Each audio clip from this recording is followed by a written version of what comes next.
And we are live. How's everybody doing tonight? My name is Anthony Brian Logan, and you're watching and/or listening to ABL Live. Thank y'all for joining me tonight. You could be almost anywhere in the world, but you're right here with me live in the show, and I appreciate y'all for that. We got a whole lot going on all over the internets, all over mainstream media, social media, everywhere, and I don't know where to start. First of all, James O'Keefe is officially out of Project Veritas, and how can that be? How can the person who is Project Veritas be out of Project Veritas? We'll talk about that in a minute. Also, Jeffree Star, you guys may or may not know who that is. Very well-known LGBTQ LMNOP influencer says, hey man, all this pronoun stuff, all this they, them, zer, is kind of ridiculous. Talk about that in a minute as well. Also, let's speak on the high school in Indiana that went viral for all the wrong reasons. They should have gone viral for positive reasons, but they went viral for kind of a negative reason in the positive. We'll talk about that in a minute. Ben Stein says that Aunt Jemima, the pancakes, the syrup, shouldn't have been canceled, that he prefers her to be on the brand rather than a white person or nobody at all, but he's racist for that. I guess because he said that she was a large woman. We'll talk about that in a minute. Also, South Park destroys, when I mean destroys, Harry and Meghan. Meghan and Harry, Hagen, and whatever that, you know what I'm talking about. The prince and the wife. We'll talk about that in a minute as well. Also, a Catholic high school student gets arrested after organizing the anti-trans protest. We'll talk about all those things and more on tonight's episode of ABL Live. And thank y'all again for being here. You guys are the best audience anywhere on these internets. If you enjoy what you are hearing thus far, please give the video a thumbs up, like the video, share the video, do all of that good stuff. That'll help me out tremendously. Also, shout out to all the sponsors. Y'all know how I do, straight from the beginning. Shout out to patriotpost.us, your best source of news and information anywhere on these internets. Link for that will be in the description.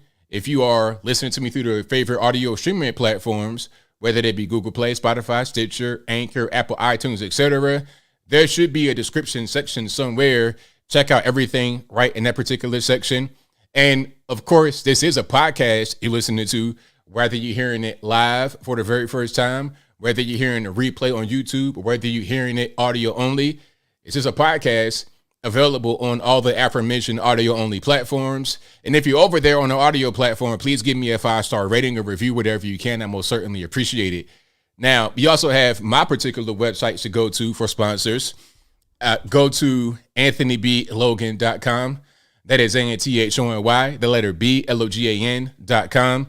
Go to the front page. There's always articles there that give context to each video that I produce. I'll give you a summary. I'll give you exclusive video that I probably couldn't put on the YouTube. And I also have sources. I always cite my sources. I never just put stuff out there with no sources cited. So if you ever want to fact check me, you could use my own website to do so and do your own research, do your own Googling, whatever you want to do. You can find the answers you seek. Again, AnthonyBLogan.com. Also go to the contact page on AnthonyBLogan.com to find my social media accounts beyond YouTube, my Facebook, Instagram, Twitter, all right there on the page. You can find my email address, my email address. Please don't spam me. I will block you. But send me an email here every now and again, but don't send me 20 emails in a day, right? Again, everything's right there on the contact page. And of course, I got to do my PSA all the time.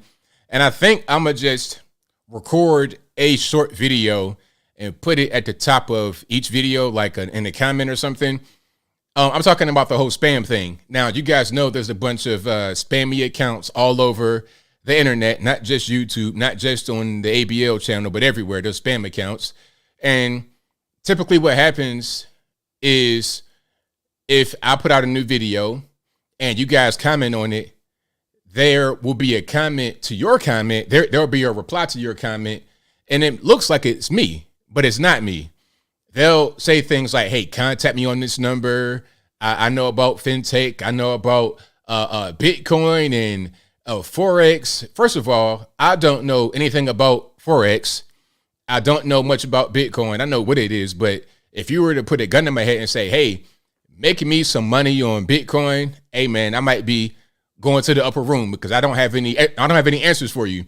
So if there's ever anyone in the comments saying that they're me and contact them on this number and give them some money, I promise you that's not me. I will never ask you for money in the comment. I will never ask you for money, period. If you want to donate to me through the approved channels that are right here on YouTube, like super chatting and stuff like that while I'm streaming, or anything that's on my website, that's something different. But if it's not on my website, if you don't see it right here on YouTube, it's not me. And I'm gonna tell you, just to be totally clear, so there's no confusion, I'm never going to tell you to contact me for some kind of business opportunity or money or something like that. It's not going to happen. Now, if you are a sponsor or something like that and you say, hey, ABL, I want you to sell these bags of frozen and painted rocks to your subscribers, that's something different. We could communicate through official channels. And the best way to find official channels would be on the contact page of my website. My email is right there. If it's anything else other than that email, other than those social media accounts, it's not me. Please, please, please don't get scammed, okay? Now, we got quite a few things on deck for tonight. There's a whole lot going on. I'm not sure where to start. Can I start with a topic that's kind of off of the beaten path? Let's start with Dylan Mulvaney. Can we start there? Because I've been seeing this. I'm not quite sure I want to do a video on this. I'm not quite sure if it's maybe YouTube appropriate. I don't know. I'm doing it right now on a live stream, but it's different because, you know, you kind of just flowing with it. But you guys may or may not know who Dylan Mulvaney is, okay? Now, Dylan Mulvaney is this guy you may have seen, and I guess he's trans or something, and he'll say, day 145 of being a girl, okay?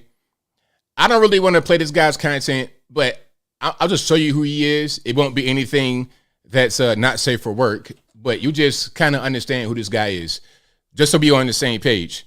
And the reason why I'm playing this is because Matt Walsh got in trouble for commenting on this person, and he got in trouble by other conservatives who said he was too mean and too harsh and too rude to this person. And I think that's a load of garbage. So, okay, wait. Here it is. Let's just play this right quick. And so this is the person right there, Dylan Mulvaney. This is 20-second clip, so you just kind of understand what's going on. Let's get some sound here, and let's not bust your eardrums out, okay? Let's try this. Day 66, being a girl, and today I'm in nature. Trees, I love them. Water, lakes, This is a man, okay? I don't need to play no more. It's a bunch of videos like this with TikTok. Day 85 of being the girl, day 195 of being the girl, all this and that and the third. And this person started, I guess, on TikTok, and I saw him, her, Zim, Zer at an award show. It might have been the Grammys or something like that. I think this is the Grammys that this person was at. Hold on. And the reason why I'm saying that is because this person is being platformed on very big stages to confuse a lot of your children. If your kids are watching TikTok and they see that guy's videos come up, that can be a confusing message for them to get. Okay. So Matt Walsh had, So this is your first. So this is the person right there at the Grammy Awards. Now, last I checked, Grammys were for musicians. So why is this person, a man, biological man, I guess now identifies as trans, they got face surgery and everything to quote unquote appear more feminine. I'm still seeing this big jaw. Okay, you could crack bricks with that jaw, but anyway, you are being platformed in a very high way. So Matt Walsh had a few things to say about him. I'll play a little bit about what Matt Walsh said, and then I'll play some of the reactions, and you guys tell me if Matt Walsh went too far, if you agree with what some of the commenters said or what's going on. All right, y'all let me know. Let me go ahead and cue that up right quick. Here we go. And this is from Matt Walsh's account. I may or may not play the entire thing, but of course you can go to Matt Walsh blog on Twitter or to his YouTube channel and see it. And this says a heartfelt message to Dylan Mulvaney. Let's go ahead and roll it. Dylan, if that is the most attractive you will ever look, then I don't even want to imagine what you'll look like when you're at your ugliest. You do not pass as an attractive woman or as a woman at all, even with 50 pounds of makeup and plastic surgery and clever lighting tricks. Even then, you still cannot escape what you really are and what you will always be. You have successfully shed whatever parts of you were masculine, perhaps, at least on the surface. Nobody would ever describe you as masculine or manly, so you've got that going. But your femininity quotient has not increased at a rate commensurate with the loss of your masculinity. You may not be masculine, but you also aren't feminine. Instead, you are weird and artificial. You are manufactured and lifeless. You are unearthly and eerie. You are like some kind of human deep fake. That's what you are. You are a man deprived of all the best qualities of men, but without any of the best qualities of women. Even your personality is contrived. Everything about you is fake. Nothing about you rings true. Nobody buys the act.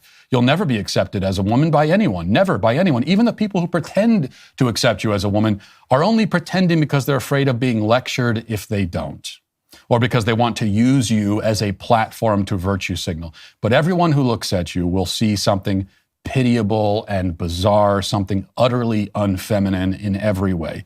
You will never be able to actually have the identity that you're trying to appropriate, nor will you ever be able to fully escape the identity that you're fleeing. The best you can hope for is some kind of limbo, the worst of all worlds. And yet, even in that limbo state, you will still be a man. Just not one that any of us can respect or take seriously. But other than that, champ, you're doing great. So that was Matt Walsh's response to what Dylan Mulvaney is doing. Now, I'm going to play some of the reactions that he's gotten from the conservatives. Now, this ain't just, of course, he's considered to be all kind of obix, obs, and nist by the left, correct? Because that right there is considered to be homophobic, transphobic, or whatever. He's going to be considered that by the left. But those on the right came against him as well. Now, this is, I guess, the video that he was referencing. And this person is talking about being able to steal your husband. I look so good, all this, that, and the third. All right, let's check it out.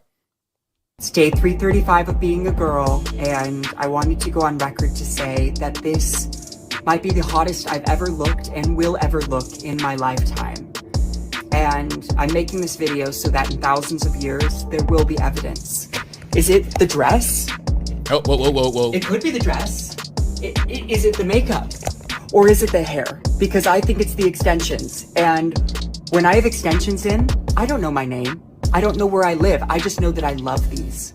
And I know that I look like I could steal a husband, but I want to promise you, look me in the eyes. I want to promise you that I would never do that to you. So, yeah, I think that might have been one of the videos that he was responding to, and just the overall thing that this person has been doing. All right. So you get the context. Now let's look at some of the reactions from conservatives, quote unquote conservatives. Let's see their reactions. And then what I want you to do is tell me, do you think that what Matt Walsh said was too much, over the top, or was it just right? Because remember, the left don't really care about trying to cater to us. Okay, I didn't been called every type of N-word, everything up under the sun by leftists. You saw what they did to Brett Kavanaugh. He was trying to become the Supreme Court justice. Okay, false allegations, Time magazine cover, all that. He had to have an army of women come to his defense. An army of women. I've never seen anything quite like it. If not for that extraordinary, just unimaginable support that he got from women from high school years and years ago, he might not even be here right now today as a Supreme Court justice. So keep that in mind when you're talking about, oh, Matt Walsh was too mean. But I don't want to poison the well. Let's go ahead and just play some of the reactions right quick. All right. Let me skip ahead a little bit. Oh, hold on. All right. I got to cue those up because I think that might have been on Matt Walsh's YouTube page. Yeah. Let's go ahead and. Chris Ruffo. No, not that one. Let's go ahead and check it out. There we go. Here we go. Now, let's start with the quartering. Jeremy from the quartering. Shout out to him. I don't really know him, but I've seen his work. He's an okay person, I suppose. It's not like it's untrue. It's not like Dylan Mulvaney is a male, and he will always be a male. And no matter how much... Is that Sydney Watson, who used to be on the show with Elijah? Now she's on with the quartering. That's interesting how that works. Makeup or face feminization or whatever, you'll always be a male. This is like a reality. I have a lot of contempt for these people. Like a lot of contempt. You're talking about like woman face people. Yeah. You're not talking about Matt. Yeah, right. Well, I sometimes have contempt for Matt, but less often than I have contempt for Dylan Mulvaney. I get where he's coming from, because like I have so much contempt for these people, and the more that this drags on, and the more that they denigrate females, the more that anybody denigrates females, the more angry I get, and the more contempt I have for people who participate in that, in whatever form that comes in. So far, Sydney Watson, I guess that's her name, she's saying that she agrees with what Matt Walsh said. She's basically repeating what he said, but there's a but coming. Wait for it. I don't know if there's a necessity or a point in just being like mean. Here's my take on it is and I obviously I'm much softer generally, but like there's nothing he said that isn't true, but it accomplishes nothing. Yeah, all it does, brutal. it's just so mean that like mean. Is that where we at right now, conservatives? Stop being a big meanie. Is that where we are? Is that what we're talking about, being mean? We're mean. The right, we're mean, when the left call us all types of... I mean, I'd have been called so many N-words by the left, it's not even funny. Not in person, obviously, because they're too cowardly to do that. They know that's not going to go very well for them. You know, I'm not even no big tough guy, but they don't want to do it. But online, I mean, mean is not even a word you would use to describe what they do on the left to us. But we're all of a sudden big meanie heads. Come on. It won't resonate and it won't change minds. And I will absolutely say, yes. Now, of course, this is Tim Pool. Shout out to my man. I don't know him. I don't know any. I don't know any of them. I've not met any of these people that are responding. I don't know them, but I appreciate and respect their work. Put it to you that way. Let's go ahead and see what he has to say. That's mean. Yeah, Matt Walsh is being mean. I mean, come on. Matt Walsh insults Dylan Mulvaney as eerie, weird, and bizarre. You can get the point across without saying that. The major divide on this video is whether... This is Amala Ekwinobi. Shout out to Amala. I don't know her, but I was on the stream with her, I think, one time on Brandon's show. She is over at PragerU. or not the language was a little too harsh towards Dylan. You guys know me. You watch my show. You know how I talk about these issues. I am on the side of this being too harsh, and I know there are many who will disagree with me. But to me, there is no need for vitriol. I mean, do you reckon he's into her? I don't know who these guys are. I don't know who these guys are. Y'all might know in the comments. But right away, they're trying to say that Matt's gay. It's always an insult. You know, it's so weird because they'll say that you're a bigot for, I guess you would say, quote unquote, attacking somebody who's LGBT and using their LGBT-ness against them. But then they call you gay right away.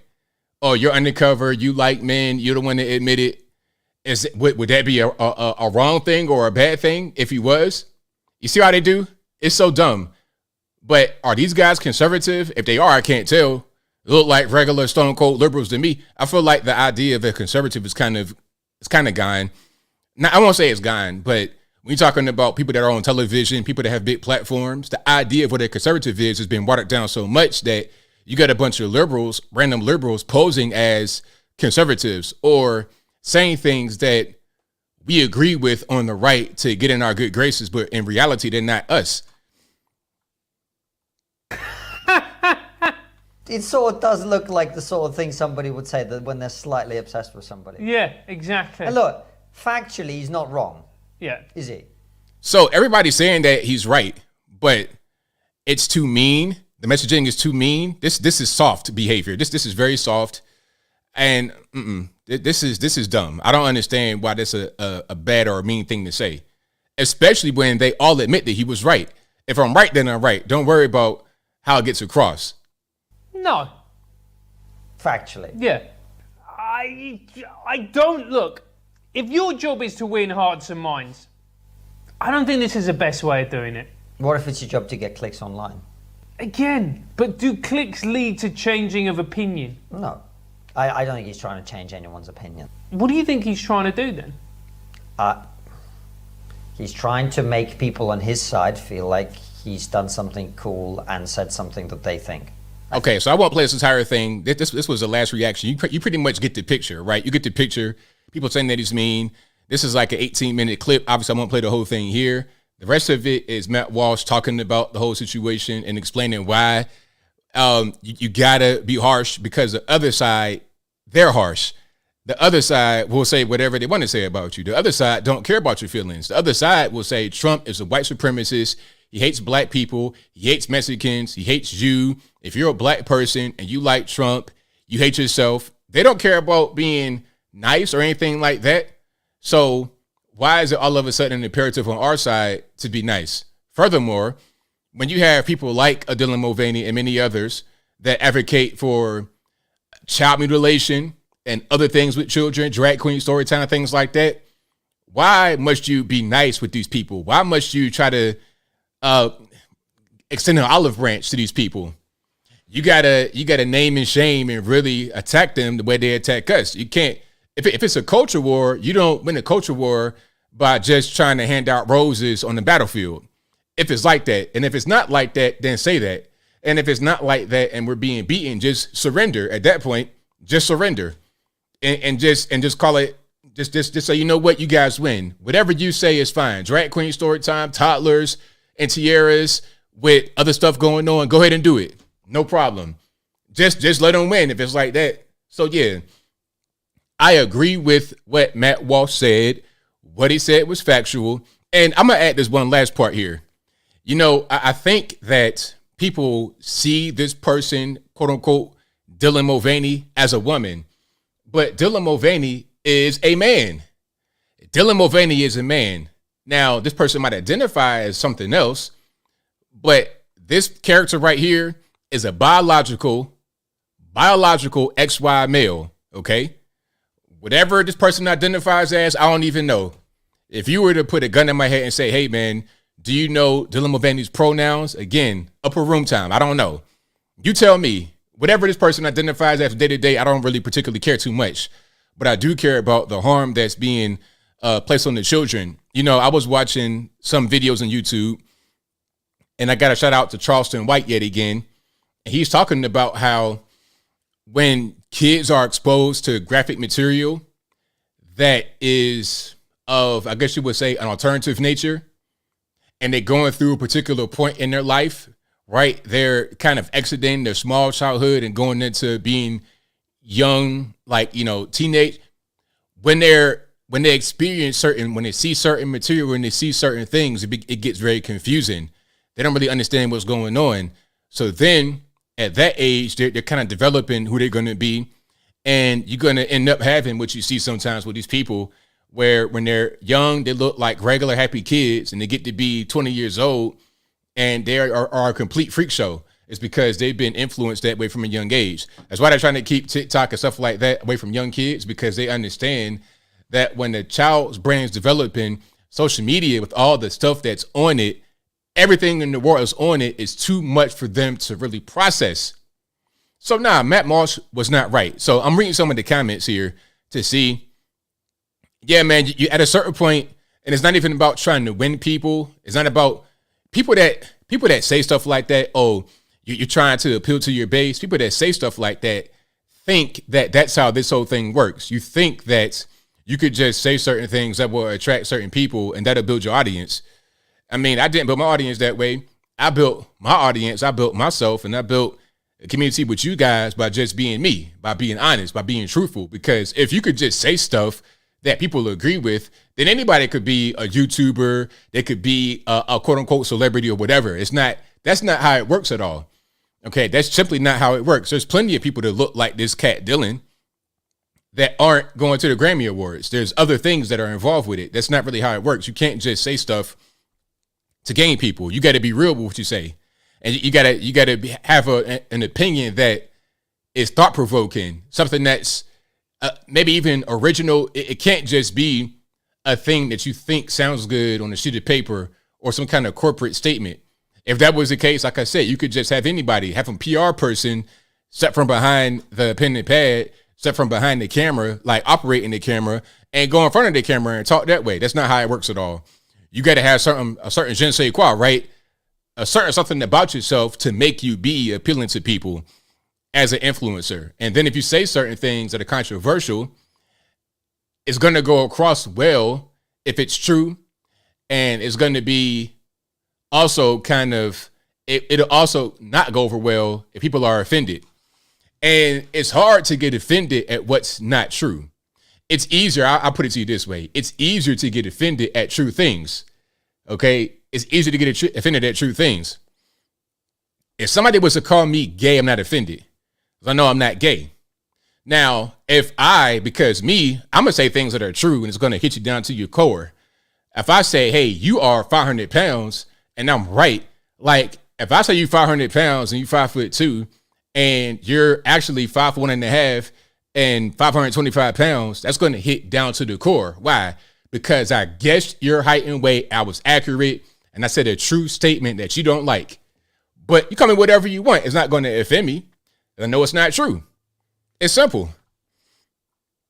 And that's just what it is. People are offended. And I almost missed this point. I think people are defending this person, Dylan, because they see Dylan as a woman. But it's not a woman. It's like an innate thing for people to protect, quote unquote, protect women, especially other men. They want to protect women from harsh men, quote unquote, harsh men. But we're talking about two men. We're talking about two men right here, okay?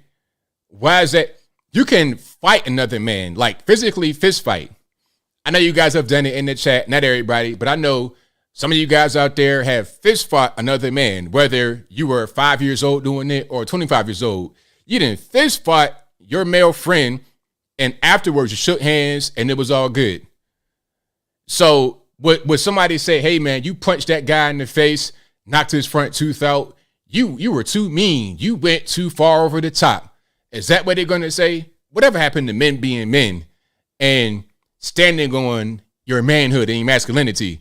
Is that no longer a thing? Is that kind of passe, kind of just old school? In 2023, we don't do that anymore. We just kind of kowtow to whatever the left says, trying to meet them halfway, but they don't do it to us. They don't meet us halfway. Hey, minimum wage increase, $100 an hour, $100 per hour. We don't want any minimum wage. And we're saying, oh, well, 15 might be okay. No, let's just say what we want and fight for it rather than trying to meet people halfway. That doesn't work because they don't do it on their side and they get what they want. Okay? We're trying to negotiate over the border. Oh, well, if we give you the dreamers, we can get a border wall and a few more agents. Nah, man, close the wall. Build a wall. Simple. Ain't no halfway. Build a wall. Why is that so hard to no illegal immigration? Enforce the law. And we're talking about law and order, having a country of laws, all this, that, and the third. And we just totally ignore a bunch of laws. Totally ignore it. The left are weird. They talk about having stricter gun laws, but the gun laws that exist don't really get followed. You could be a violent felon in some of these cities with guns and get slaps on the wrist. Okay, you're 15 years old with an illegal handgun with a switch on the back, makes it fully automatic. You shoot into occupied dwelling to get 2 years. Or you might not even go to prison at all. Dumb stuff. But we need tighter gun laws, right? It's so weird. But I digress. I'm getting triggered. I'm beyond triggered. It's hot in here because it's like 1,000 degrees in the south. Is it hot where you are right now or is it cold? It's literally 80 degrees right now at 8:30 p.m. in Chattanooga, Tennessee. I don't know where you guys are, but it's definitely hot. And it'll probably be snowing tomorrow. It's crazy out here. So yeah, if you like what you're hearing so far, please give the video a thumbs up. Like the video, share the video, do all that good stuff. Don't compromise. Don't meet these people halfway. If you want something, go for it. And we don't ask for unreasonable things, right? What do we say? Follow the law. Laws in the books, follow the law. If you can't come here illegally, then don't do it. It's so dumb. Oh, they want a better life. Well, how about this? How about this, right? I come from the hood too, and I want a better life. So how about I break in your house and take whatever you got and sell it because I want a better life. Oh, you don't want to do that? You want to call the police? I got to go to jail? Oh, okay, cool. But you can have thousands upon thousands of people from all over the world, not just Mexico, but all over the world. It's kind of I know a normie when I hear one. I know a normie when I hear it. Normies think, oh, they're Mexicans and they want a better life. They're running from the cartel. That's a normie talk. That's TV talk. You got illegal aliens from all over China, Africa, Europe, Canada, the Caribbean, Haiti. Like it was a true normie moment when the whole thing with the Haitians happened. Remember the whole thing with the Haitians and the horses and the whips, which were not whips. It was just horse reins. Remember that whole thing?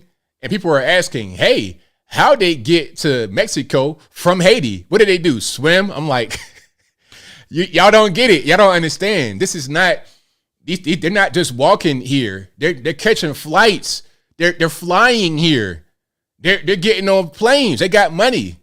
Like they're paying coyotes $5,000, $6,000, $7,000 each for each time they cross. They're not poor people all the time. Now, if they're walking from Mexico or Guatemala somewhere, maybe, but they're flying. They're coming from Nigeria. You got some Canadians. You got some Europeans. You got some Chinese. The number 3 group that comes across illegally are from China. Well, the number 2 group. Okay, number 2 group. Behind Central America, you got the Chinese. Really behind Mexicans, you got Chinese. And I think even after Chinese, you got like Guatemalans, Mexicans, and then Chinese. How did they get all the way over here? Are they walking across the Bering Strait? Are they coming through the Aleutian Islands, Alaska?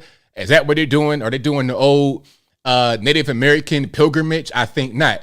They're hopping on a plane from Beijing, Shanghai, Hong Kong, Macau, etc., and going right to Mexico City. They're going to Honduras. They're going to Guatemala, Belize. They're going to Brazil, Colombia, Venezuela, and getting in the car and driving to the border.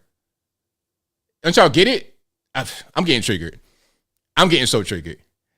But again, normies think that it's about poor Mexicans, which is why we can't play the whole trying to strike a middle of the road kind of thing. We got to tell the truth, the unfettered truth, regardless of what's going on.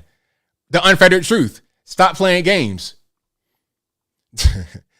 I mean, it's so crazy. And then the drugs, oh my goodness. They're talking about, oh, we got to stop the drugs and the guns. The border's wide open. It's wide open. You have a 15-year-old with a backpack on full of fentanyl, full of guns, full of pills, whatever you want. And then really, I blame a lot of that on Big Pharma because they created fentanyl. They created Percocet. They created Xanax. They created Lortabs. They created oxycodone, Oxycontin, Percocet. They created all of that, right? And Americans got hooked on it, which is the purpose because they continue to make money with Big Pharma. And then the cartels and China collaborate to feed our addiction. And they also create new customers because it's so readily available. They put fentanyl in everything. You think you getting crack, fentanyl, heroin, fentanyl, weed, fentanyl, everything's fentanyl. Now you are hooked on it. Now you're a junkie. And then we're talking about legalizing drugs. Drugs are a way to kill societies. I was watching a documentary about Iran, and Iran was complaining about the U.S. flooding them with drugs because they had a bunch of addicts on their streets in Iran. They were complaining about the U.S. flooding them with drugs. The same thing's happening to us from China. Is it revenge for the opium wars? Although it wasn't the U.S. that did it, it was the West that did it, I suppose. Kingdom of Great Britain flooding China with opiates back in the day, the whole opium wars thing, where they fought them, where the Kingdom of Great Britain fought China to make them allow the sale of opiates in their country. Same thing is going on here. We're being flooded with it, killing Americans. Number 1 cause of death for all adults aged 18 to 45, opiates. A lot of that is a synthetic opiates like fentanyl. like all the big pharma stuff. Anyway, all right. I'm triggered, of course, but I'm here. Oh, and the vax. And on top of that, the vax. That's something else. So if you don't kill over from the fentanyl, you'll kill over from the vax, allegedly, perhaps, potentially. I don't want Pfizer to try to sue me, although I can't sue them. That's funny how that works. How can you sue me, but I can't sue you? How is that fair? That's not the American way. I should be able to sue whoever I want to sue. Now, I'm not saying I should be sue happy and just be litigious for no reason, but I'm saying, why is it a one-way street? That's unfair, but I digress. If you like what you're hearing so far, please give the video a thumbs up, like the video, share the video, do all that good stuff. Now, we got more topics on deck. Shout out to Ben Stein. All right, y'all know who Ben Stein is. He had the game show called Ben Stein's Money. He was on commercials with the really dry voice. Let me see if I can find the commercial. You guys may or may not have seen this because you might not be. Oh, the clear eyes. Yeah, I remember the clear eyes. Wow. Hold on. For a drop. Let's go ahead and play the clear eyes commercial. For you guys, might be my age or a little bit older. You remember. For you guys in your 20s, you might not have ever seen this before. It might be a brand new experience for you. But if you know, you know. Let's go ahead and play this right quick, and then I get to what he said about Aunt Jemima. For dry, red eyes, clear eyes is a hit. It removes redness and has an ingredient to moisturize. Wow. The difference is clear eyes. So yeah, Dry. the whole thing with Ben Stein was a really dry delivery and all that kind of stuff. That was really popular in the 90s. If you're like 22 years old, like, what's that? I don't get it, ABL. Like, move on. But if you know, you know. Anyway, that's Ben Stein back in the 90s with the Clear Eyes commercial. He also was a speechwriter back in the day for Nixon and Gerald Ford, believe it or not. But anyway, he put out a video recently talking about Aunt Jemima. Now, we all know Aunt Jemima got canceled, right?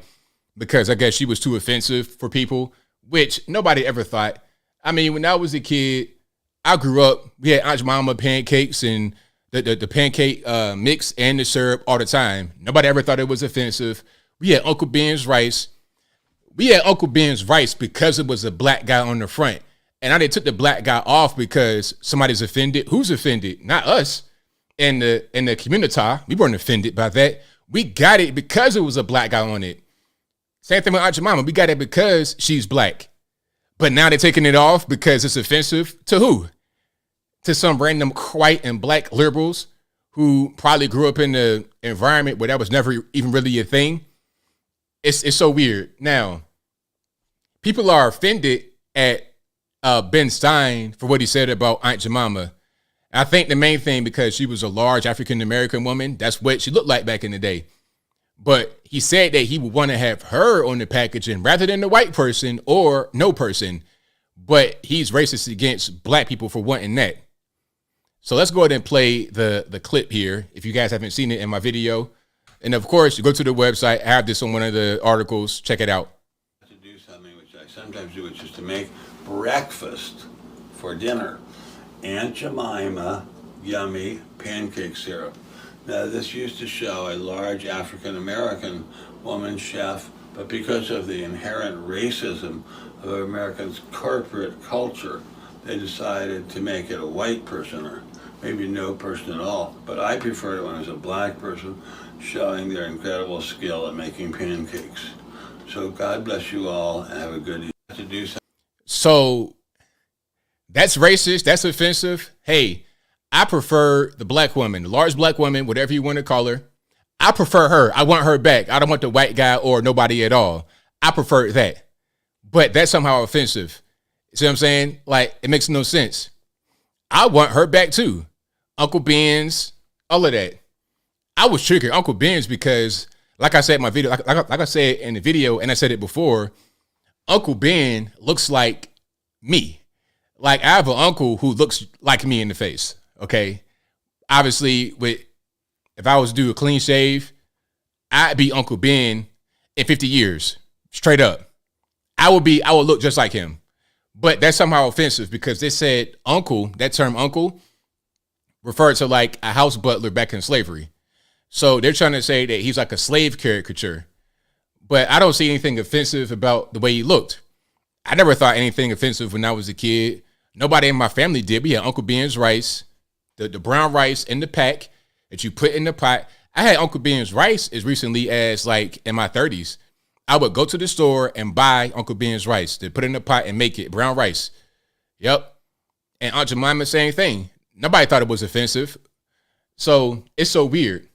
So then they changed Aunt Jemima to Pearl Milling Company, took her off, took her likeness off, took the name off, and she had been there for 130 years. It was an actual woman that was a spokesperson for Aunt Jemima who would travel the world. Matter of fact, hold on, let me pull the article up right quick. Let me see if I can pull that article. Yeah, she would travel the world. All right, so matter of fact, here it is. So this is one of the models that represented Aunt Jemima. Okay, this is back in the day. I can't tell when this is, but it's a long time ago. You see this picture?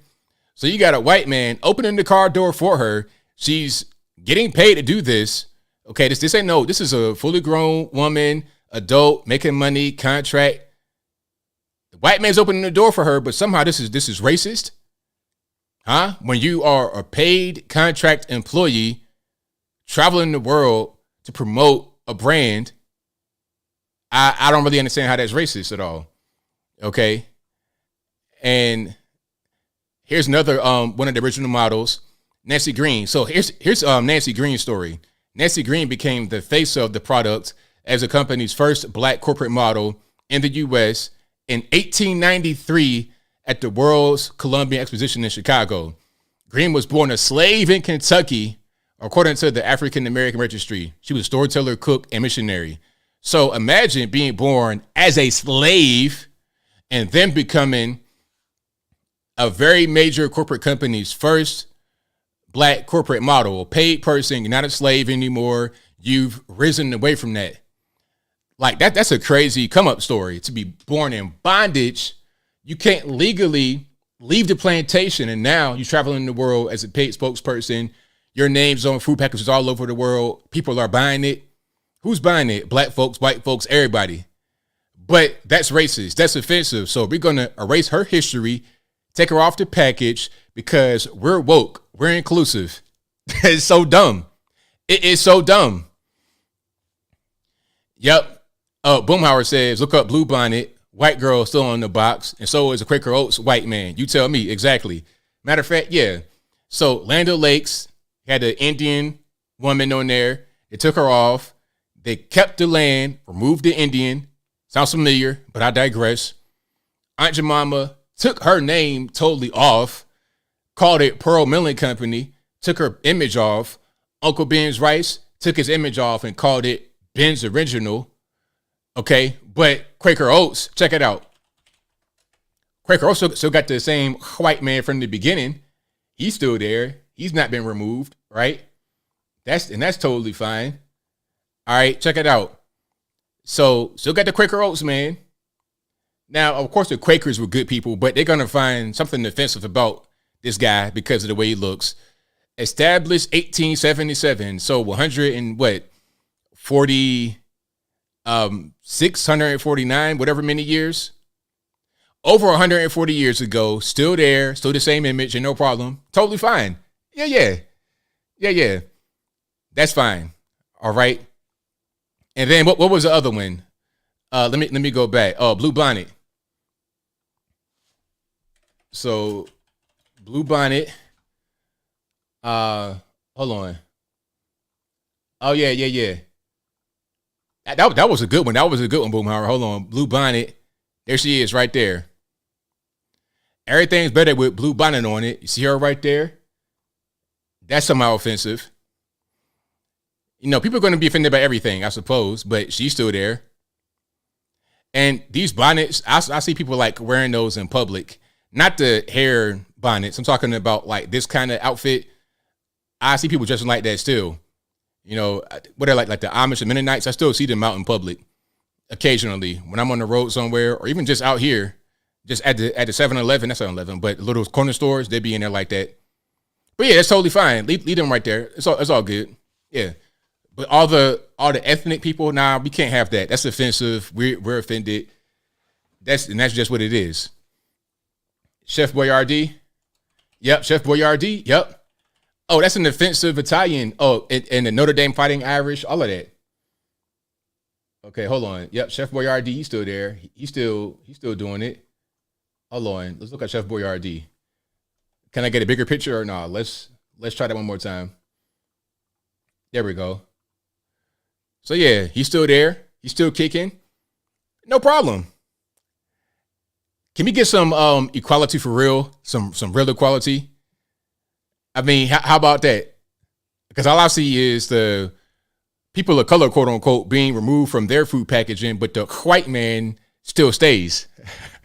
You know, it's so dumb. Hold on. Somebody said cream of wheat. Shout out to cream of wheat. Cream of wheat over grits all day, every day. I know I'm going to take arrows for that, but it's fine. I don't care. Matter of fact, hold on. Oh, that was a really good one. Cream of wheat. Somebody said it. Okay. So, matter of fact, great one. Let's show the original and then the most recent. Like, I'm going to show you guys 3 images. The very first one, and then the one before the most recent. Okay, so check it out. Here is like the OG cream of wheat package, right? You see, you got a black chef. How is this offensive? He has on a regular chef outfit. A regular chef outfit. There's no name. There's no Uncle Billy, Uncle Bob, Uncle Danny, or nothing like that. It's a black man with a chef hat, coat, pants, a pot, and a bowl of cream of wheat with a little polka dot tie. How is that offensive? Huh? Then check it out. That's the original one, right? Not offensive at all. And then here is the more modern one with him, red bow tie, white jacket, chef hat, bowl of cream of wheat. 1893. What's the problem? Can anybody really see anything offensive? It's a story behind it, I suppose, but the packaging is totally fine. Okay, check it out. Check it out. Now, here we go. Look at that. Look at that. He's totally gone. Why? How does that help anybody? You tell me. Chef Boyardee still there. Land O'Lakes, nope. Chef Boyardee, yep. Blue Bonnet, yep. Aunt Jemima, Uncle Ben's, nope. All the black food product ambassadors, take them off. We don't got time for that. Wait, there's more. There is more. I got another one. See, okay, I'm being a little bit too harsh, right? I'm being too harsh.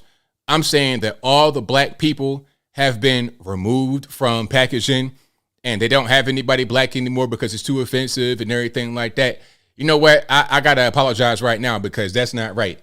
I do have one very recent black person on a product package. You ready?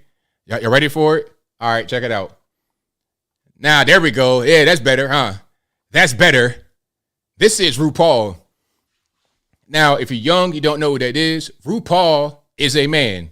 And by the way, did you know that RuPaul is Cory Booker's cousin? I'm not lying. RuPaul is Cory Booker's cousin. Matter of fact, hold on. I'm gonna find a picture of them side by side. You're gonna see what I'm talking about. Hold up. And once you see it, you can't unsee it. Give me 1 second. We're gonna find that. And if you like what you're hearing so far, please give the video a thumbs up. So on the left, that's RuPaul, a man who is a drag queen. And on the right, that's Cory Booker. Okay. Yes, they are cousins. I'm not quite sure if they're first cousins, like if they're moms or sisters or something like that, but they are cousins. Funny how that works, huh? It's like it's kind of all planned. But anyway, I digress. Back to RuPaul. So they put RuPaul on the box of Cheez-Its for some kind of commemorative thing, some kind of occasion. But you can't have Uncle Ben on the box of Uncle Ben's rice. Aunt Jemima is too offensive. The man on the box of cream of wheat is offensive. Land O'Lakes Indian offensive. But a man, this man is big, okay? Cory Booker's not a short person. RuPaul's like 6'5". A basketball-sized black man wearing a wig is not offensive on the food package. But somebody's meemaw, grandma, we can't have that, man. No. Professional black man wearing a suit, tie, all of that. No. Older black man, so, clean shave, looking real good on the cover. No. Let's put the 6'5" drag queen with the big crazy Dragon Ball Z Kakarot wig on, Super Saiyan, God Super Saiyan. Let's put him on the front of the Cheez-Its box. That'd be perfect, right? That's what we're going to do. That's going to be very inclusive and not racist, not offensive to anybody. Huh? I mean, you can't make it up. You can't. And this is what I'm talking about. Going back to Matt Walsh. We can't be trying to give them olive branches because you see what they do. They take away the positive images, the positive uplifting images of people, and then this is what they want to be in return. That's what they want to have. Representation for black folks or whatever, different minority groups. They want to put everybody in the same category. They want to mention minority the same breath as gay.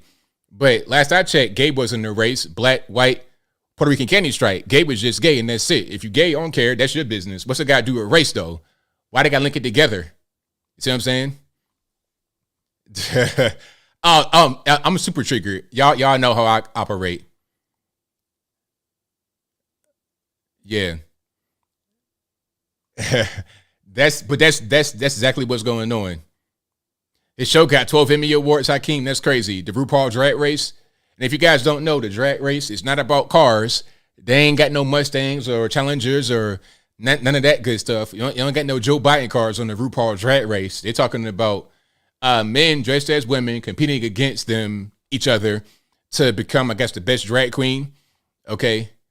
Matter of fact, how tall is RuPaul anyway? I think RuPaul is like legit 6'5". For real.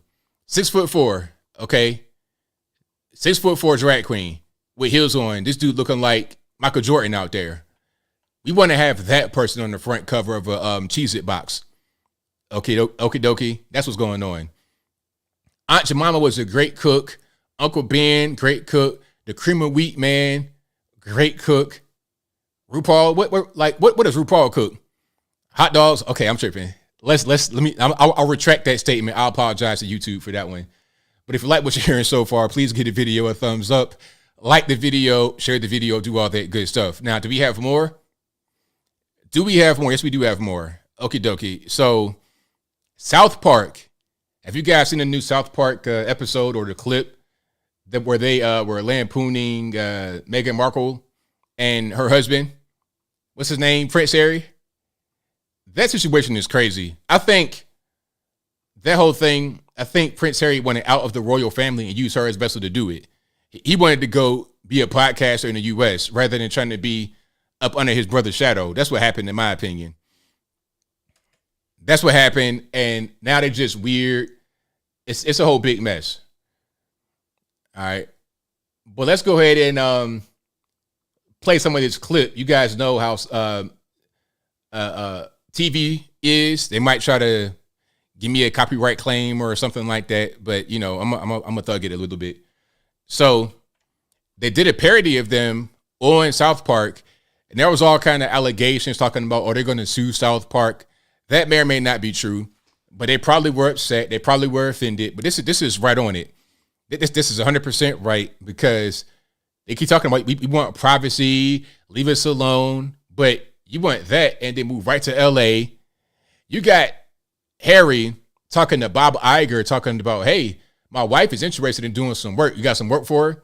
Bob Iger is the CEO of Disney. You're talking about the big boss, the boss of all bosses.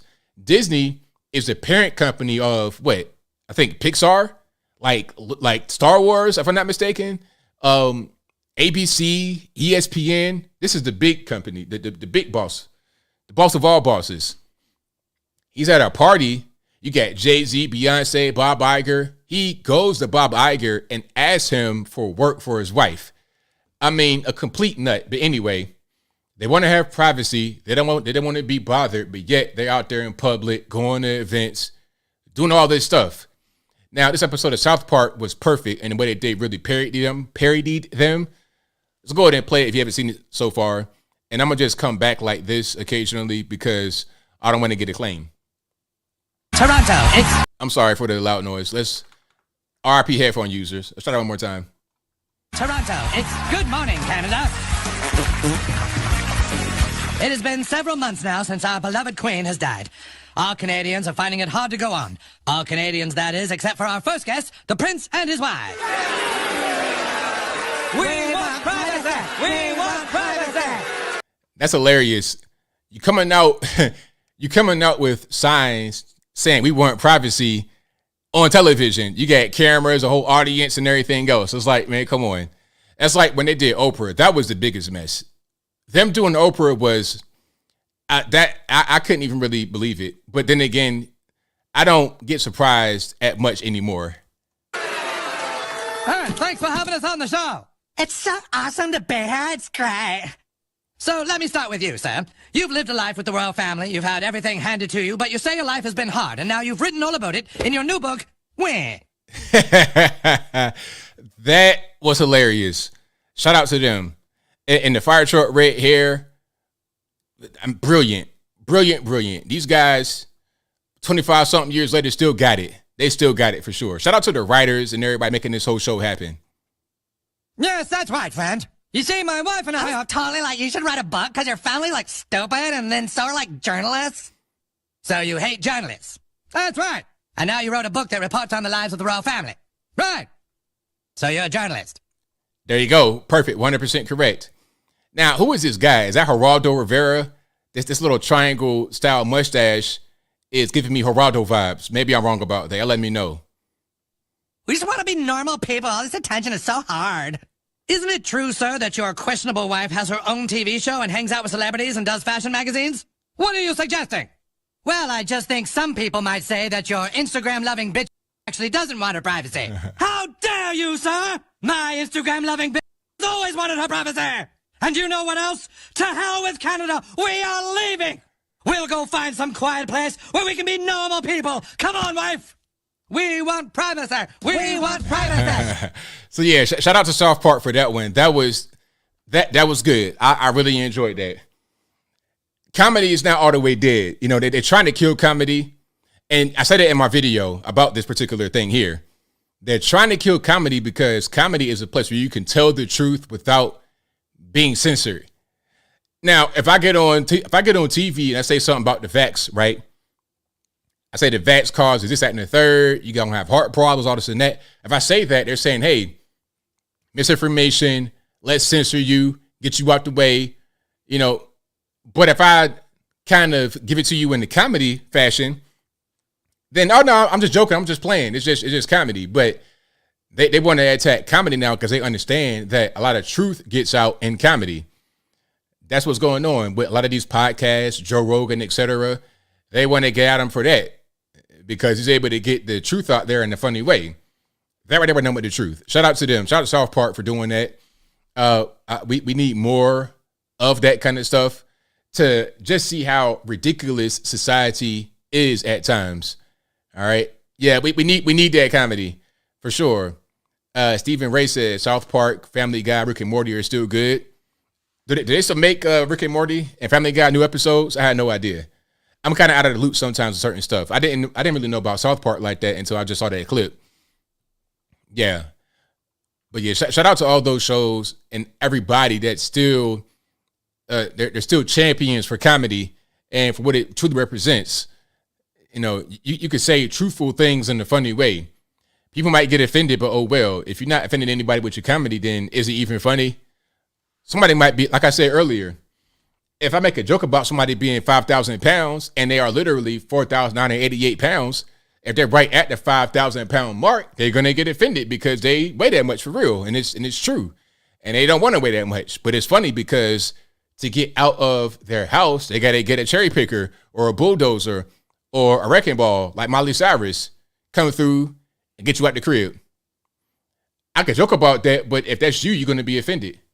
But that's comedy. You're going to offend people, but it's just comedy. Don't get triggered too much, like how I'll be triggered on the show sometimes. But if you like what you're hearing so far, please give the video a thumbs up.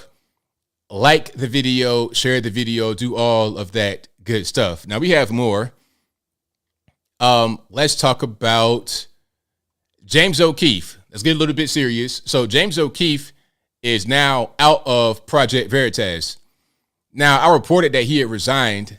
Well, he didn't technically resign, but he did give like a speech resignation. Like he gave a speech where he was, I guess you would say, announcing his departure, but he didn't really resign, if that makes any sense.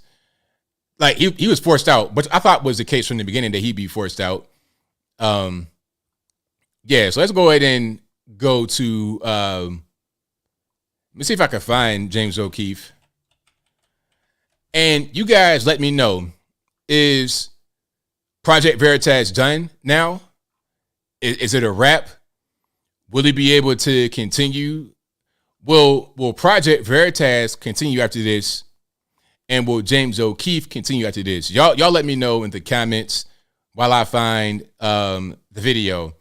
You guys are saying James O'Keefe is Project Veritas. And what I want to know is what exactly happened. I'm hearing different things. The main thing I'm hearing, I don't have any inside information. I know guys over at Project Veritas, but I'm not going to ask them what happened. I'm not really trying to do that.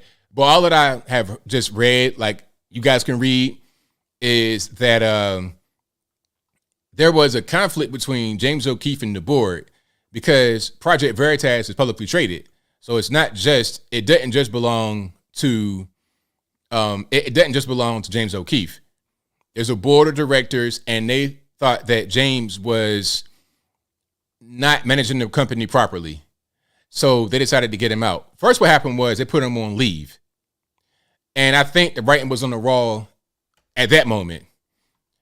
Then they went ahead and basically fired him. But it wasn't quite that way. They took him off the board and out of his CEO position. So then the only thing left was to go ahead and just quit totally. He wasn't fired, but he was fired, if that makes any sense. So here's the video. Here's some of it at least. I think there might have been a much longer video, but this is about a 2-minute clip. This makes sense for what we're doing right now. Let's go ahead and put it on the screen and roll it. And before I roll it, the caption says, James O'Keefe addresses Project Veritas staff as he exits from the organization he founded following a high-profile board dispute. Our mission continues on. I'm not done. The mission will perhaps take on a new name. Let's roll it. There were tactical disagreements about the boldness of approaches soliciting donations. I was told, and I'm paraphrasing, by asking for X dollars right now, you will prevent 10X dollars down the road. That advice ran contrary to everything I knew to be true in my 13 years of fundraising. But that conflict was even more fundamental and essentially boiled down to this. And my vision, I'm going to paraphrase Howard Rourke, the architect, quote, I don't build in order to have donors. I have donors in order to build. That's what I believed, and I felt like we had a conflict of visions. We measure our success in terms of what we produce, not just in terms of our wallets. That was a pretty fundamental conflict, I felt. The day prior, I had informed him in front of his colleagues that if he wasn't willing to follow my lead, he'd be shown the door. I tried to deal with it privately, but I was unsuccessful, and the disagreement boiled over publicly in a staff meeting. The next day, this individual refused to resign, so I fired him. Later that same day, that's Thursday, February 2nd, a few days after the 50 million viewed Pfizer videos, I was informed by a different officer of Project Veritas that he would go to the board in a few hours from that moment and have an emergency vote to restructure this company.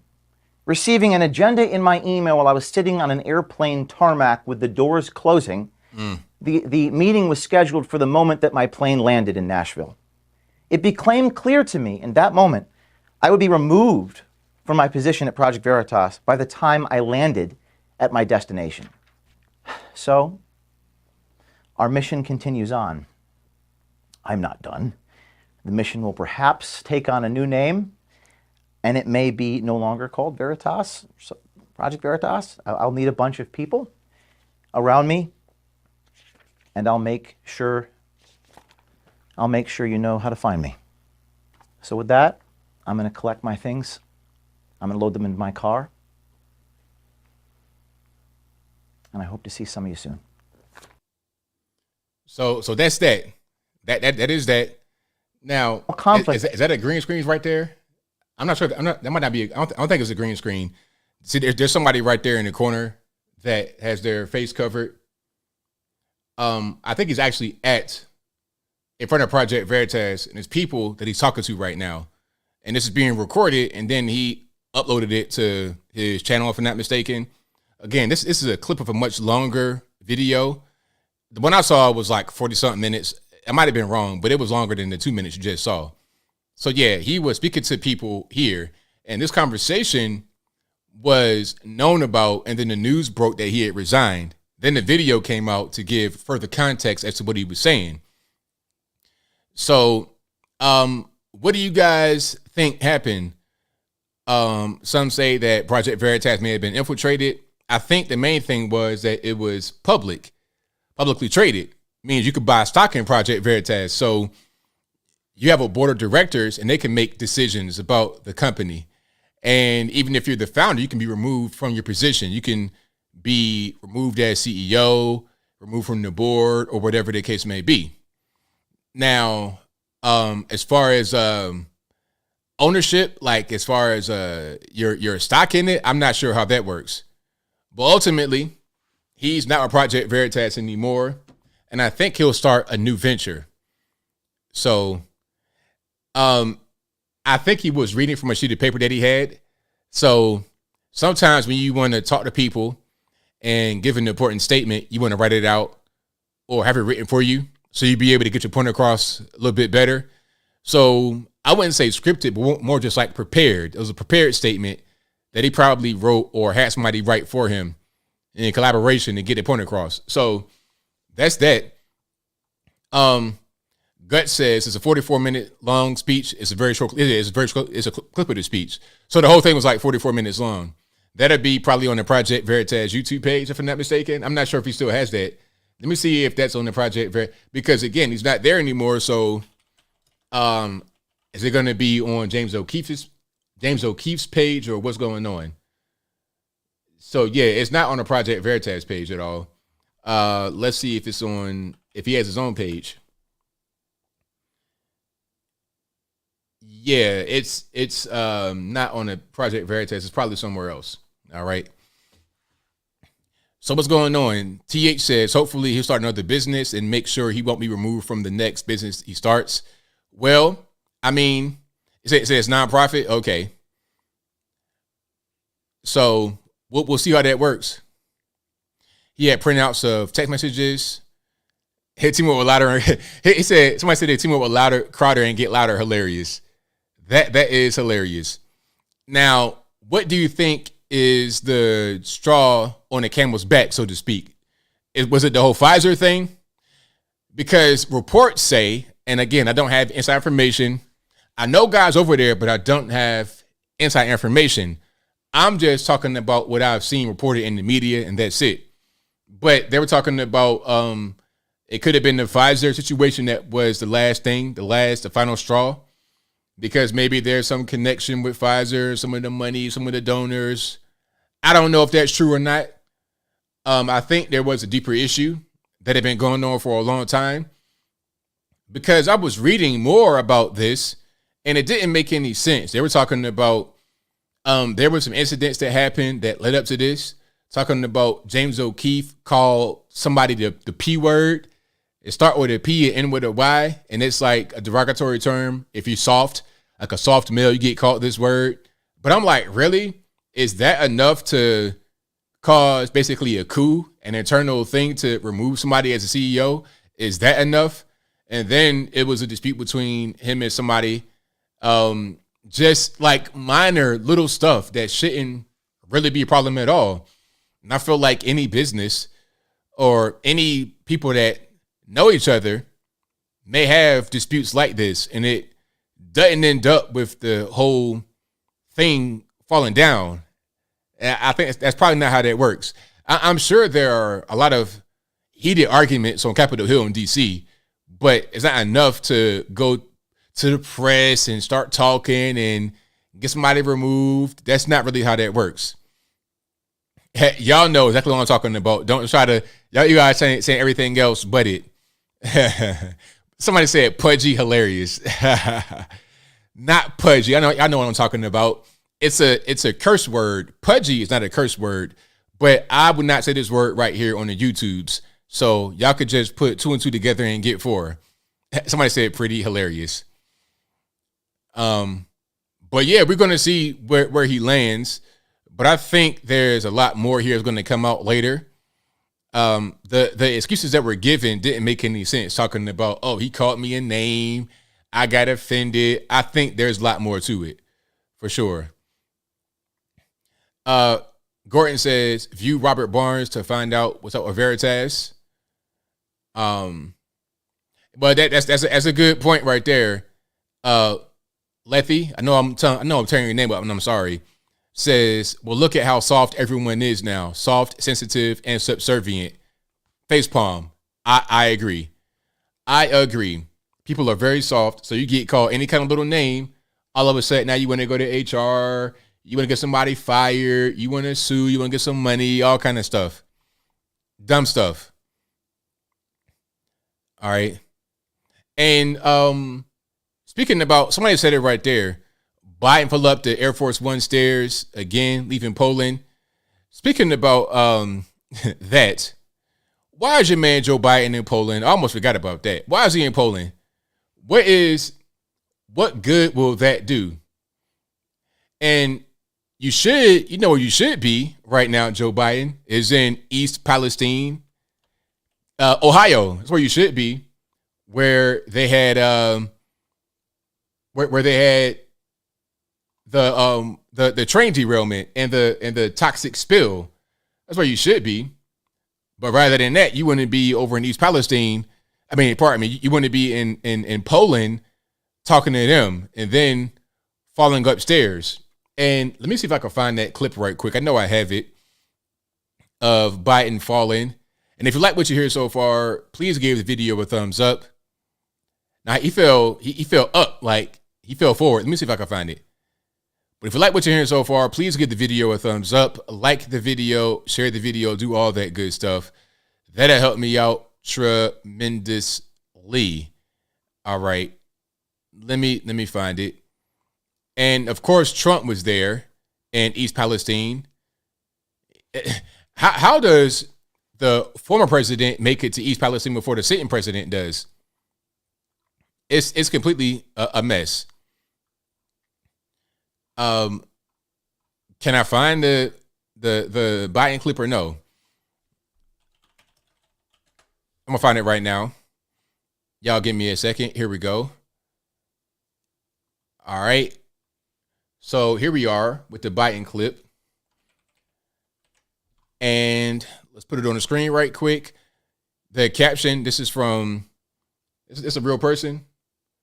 Congressman Tony Troy Niels says, Joe Biden falls and trips up the stairs again while boarding Air Force One. Embarrassing. Let's check it out.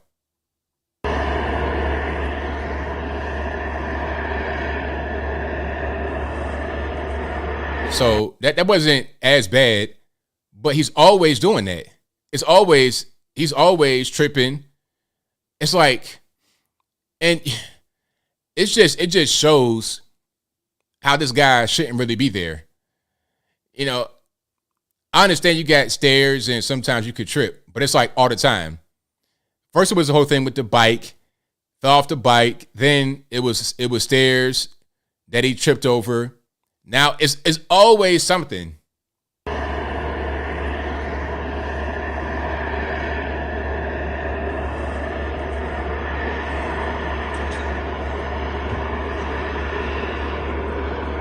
But, you know, he's 80 years old. And at a certain point, it's like we got to be able to understand that these people shouldn't really be that old in office. Now, you have some 80-year-olds who are perfectly fine, very sharp as a tack, sharp as a razor. I get it. But, I mean, come on. At the end of the day, we're all human beings here.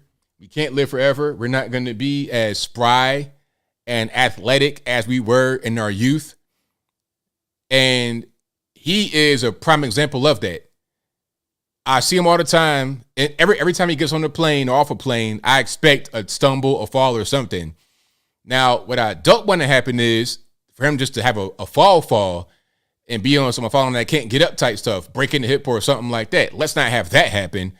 That'd be the worst case scenario, to have him fall like down the stairs. That'd be bad. Now you're gonna have Kamala Harris. It's gonna be a mess. If Joe Biden cannot be the president anymore during his term before the next guy comes in, it would be a mess. A whole big mess. It's bad now. It'd be worse at that point. Guarantee you. Because of all the action that's going to happen to have him be replaced.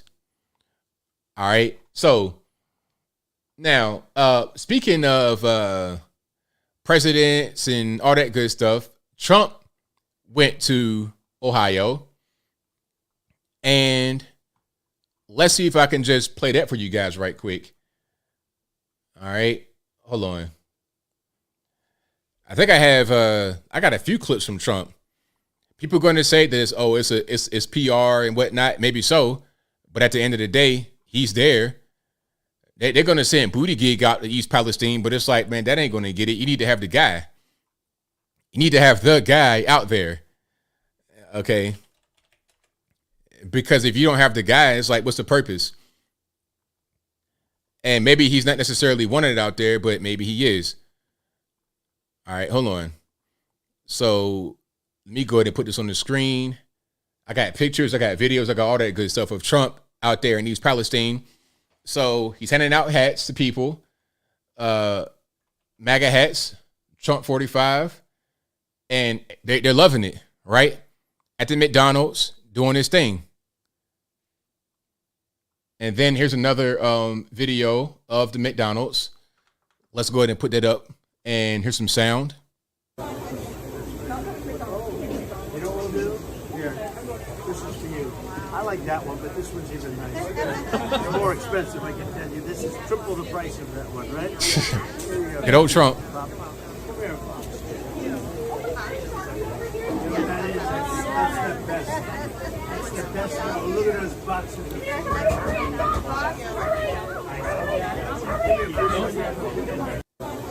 I mean, he's there. Where's your man biting at? Sometimes they want to just, people of the community, especially out there, they feel like they're forgotten. They feel like nobody cares. And they want to be seen. They want to be heard. They want recognition. And they want help, to be totally honest. Okay. This might be out there in the same place again. Okay. People are happy. Kids piggyback riding, taking pictures, all kind of stuff, right? And here's more out there in East Palestine. Yeah, that's the same picture, but here's a video of the same picture you just saw.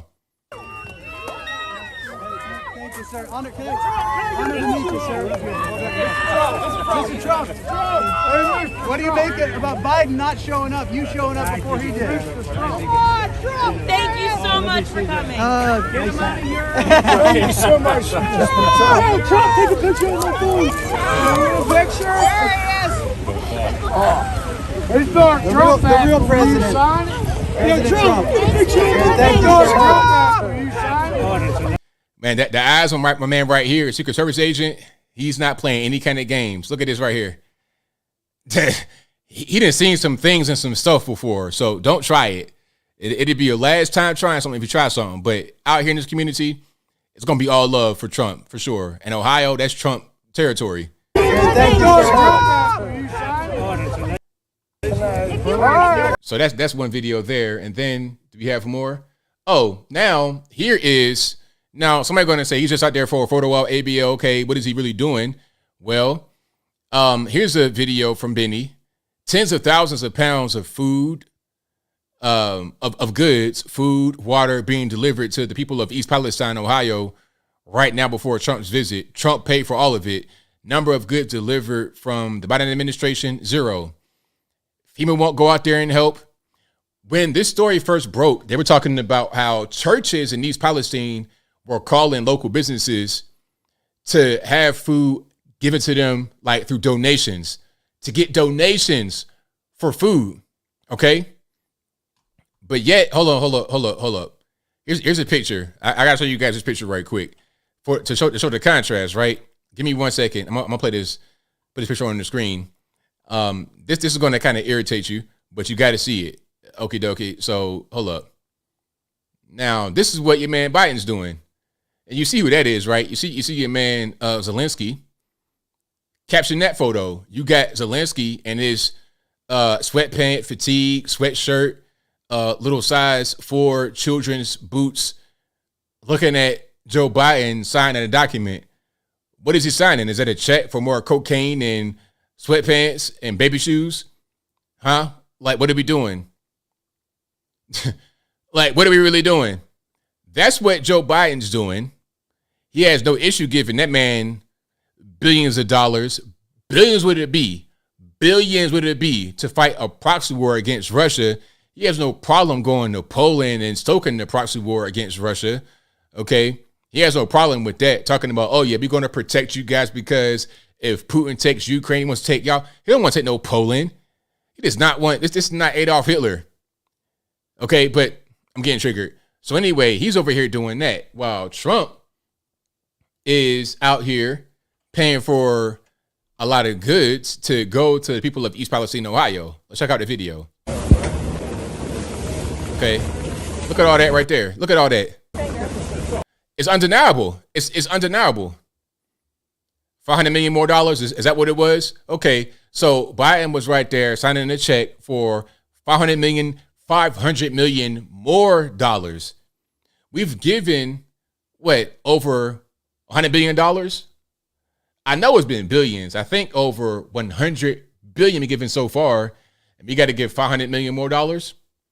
Bogus. But here is Trump giving his money to this cause right here where it's needed right now today.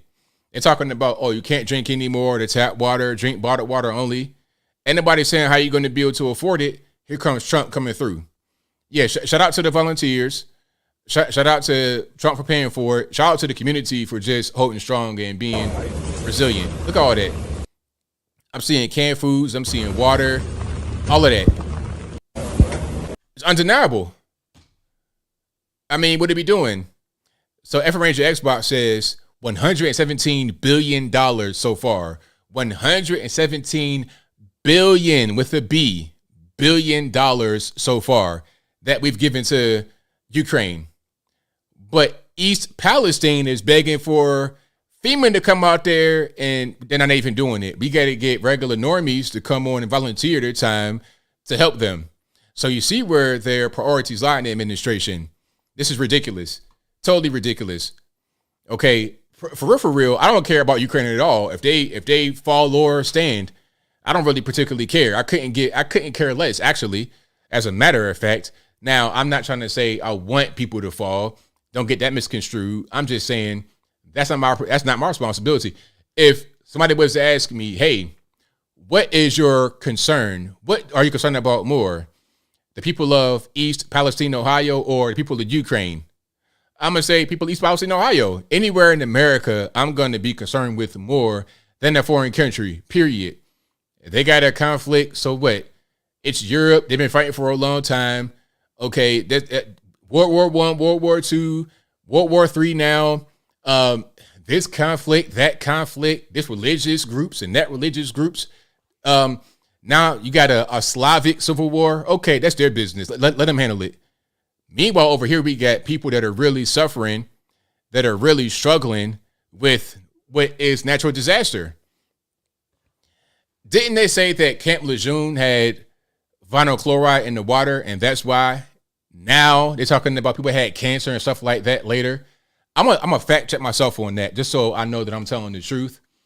And we've seen, you guys have seen those commercials if you were at Camp Lejeune for X, Y years, hold on. Matter of fact, I got proof right here. Check it out.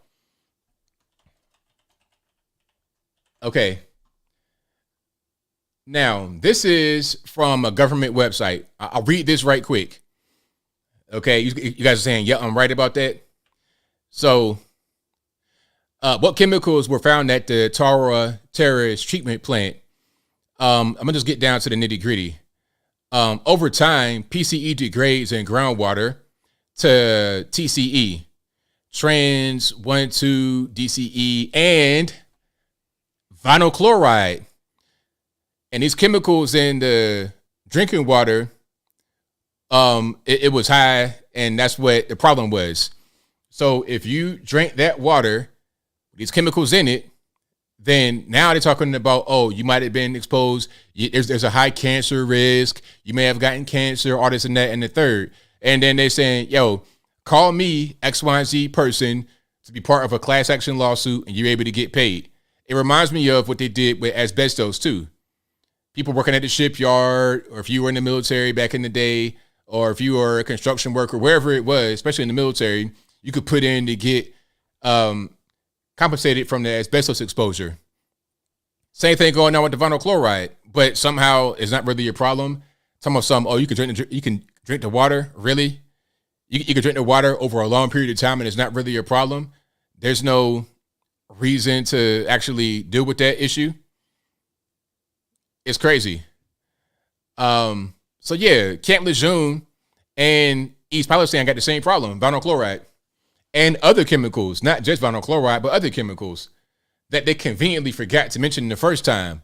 Oh, by the way, it's not just vinyl chloride, it's XYZ chemicals as well. It's like 4 other chemicals that were found in the particular area. Funny how that works. It's right on the river. It happened right on the river. It's like a tributary of the Ohio River. So it's a problem. It's a really big thing. All right. So if you like what you're hearing so far, please give the video a thumbs up, like the video, share the video, do all of that good stuff. That'll help me out tremendously. So yeah, you got your man Trump out there in East Palestine, Ohio, and Biden out there in Poland, barely able to get words out. It's a mess. It's a total mess. But we see where the administration's priorities lie. They're more concerned with foreign wars, imperialism, perhaps, trying to start conflict with Russia. That's what it is. They want to have Russia be the boogeyman. It's so crazy. So we're going to see. And I'm also seeing people announce their presidency or their presidential campaign. My man from India, or he has an Indian name. I can't pronounce the name. I'm sorry. Y'all, please forgive me. If I pronounce it, I'm going to just say Hashimamala Habana. I don't know what his name is. Y'all know what I'm talking about, though. The multimillionaire, he announced he's going to be running for president in 2024. Nikki Haley, of course, she announced. I think Tim Scott may have announced or did a soft announcement. Did he announce today? So he gave a speech in Iowa, but he didn't actually announce. Maybe he's just trying to get a gauge of what his speech did, see if he's going to run. Tim Scott has no chance, though. I like Tim Scott, but he has no chance as a conservative because he has some liberal points of view too. And I think that the two main guys, I don't think anybody has a chance really, except for Trump or DeSantis. Nikki Haley, my man Vivek, they don't have a chance. It's between Trump and DeSantis. That's it. And on the left, I think they're going to put Gavin Newsom in there. They'll put all their motion behind Gavin Newsom. He's going to be their front guy. And he'll have a good chance of getting a nomination. And it'd be a good battle between, if you have Gavin Newsom versus Trump or DeSantis, it'd be a good battle for sure. Because we know how bad Newsom is as a governor. We know how bad his policies are. But the entire country, you're dealing with normies that don't understand much about stuff like this. They don't understand politics. All they know is if you are a soccer mom or something like that, don't know politics. You guys do, of course, but I'm talking about normies, mouth breathers, guys that wake up every day, eat a ham sandwich. They don't know what's going on. They're going to see them. think he's attractive, and they're gonna say, "Oh, California's beautiful." They never really seen California. They may have seen a postcard of the mountains and stuff like that up in the wine country, but they've not seen Los Angeles or San Francisco. They've not seen the dope fiends outside doing whatever they want to do on the ground. Y'all know what I'm talking about. Excusing themselves right in front of your establishment, right in your car. They don't see that. They don't see the dope fiends like zombies all over the place. They don't see that part. They don't see the policies, the very high taxes, people escaping California. Even those that are not in California anymore, that have fled to Arizona, that have fled to Texas, that have fled to Tennessee, that have fled to Georgia, they don't understand what they have actually escaped. They still want to keep the same policies that they had in California, not understanding that those policies gave them a bad situation. They had to escape the very thing they voted for. They voted for Gavin Newsom. They voted for very high taxes. They voted for drug legalization, all kind of dumb stuff. And then when they come to Texas, they do the same thing. And all they get is a California enclave called Austin. That's what they get. So yeah, if you're coming from California and you got the liberal mindset at all, center left, center right, stay over there, because we don't got no time for that. You know, or stay in one pocket. If you must, stay in one pocket and let it be a small number of you guys. It was something funny from Marjorie Taylor Greene. She announced that there should be like a moratorium on people voting that came from liberal states. Like, for example, if you came from California and now you're in Georgia, now you're in Tennessee, Texas, Arizona, you shouldn't be able to vote for a while. That's not realistic. But I mean, I feel like that too. I really do. Because they come to a place and ruin it. Whenever I see California plates in Tennessee, I kind of just, I'm like, oh man, here we go. Here we go. I know I'm judging. I know I'm being prejudiced, but so what, man? At a certain point, you could be a perfectly fine Californian. A lot of you guys in the chat are in California, or you're from California. You guys are beautiful, magnificent. I'm not referring to you, but your neighbors, your ridiculous Karens coming to Tennessee, Davidson County, Hamilton. You guys got to go back over there. Tell your neighbors. Matter of fact, here's what I'm going to do. If anybody, like, let's say there's a Reddit thread and they're talking about, I live in California, I want to relocate. Is Tennessee good? Is it a good place to be? I'd be like, look, man, Tennessee is crazy. We got these big spiders. You got cell phone size spiders. They fly, they jump, and when they bite you, you'll die in an hour. That's what I'm going to say. And be like, oh, for real? Like, yeah, man, it's crazy. I don't recommend it, man. Like, stay over there, because I'm dodging them every day. I got a net on my back like I'm in the Caribbean, so I don't get bit in my sleep. It's a mess, man. So stay in California, deal with the wildfires rather than these flying, gigantic cell phone size, cat size insects that kill you in your sleep. Don't do it. Stay over there. That's what I'm going to say in the Reddit thread, just to throw them off course, because I don't want them to be here. But I digress. I wanted to find a video. Well, there's a few videos I want to show you guys to just display, because I saved quite a few things. Those spiders are crazy, man. Don't do it. Yeah, don't do it at all. MAGA General says ABL states, he's saying ABL states into law banning Californians from their states like Texas, no Californians allowed bill. I mean, I'm with it. It's probably not realistic, but I'm with it. I definitely, I'm on board. I'm on board. Something like that, because we need it, man. It's really a mess out here. It's a big crazy mess. All right, I got a video for you guys. Hold on 1 second. Hold on 1 second while I get to it. And Don Lemon came back to the air after being, I guess you would say, gone for a while. I think it wasn't even a suspension. It was just like he was on vacation for the holiday weekend. He was gone Friday and Monday for the holiday weekend.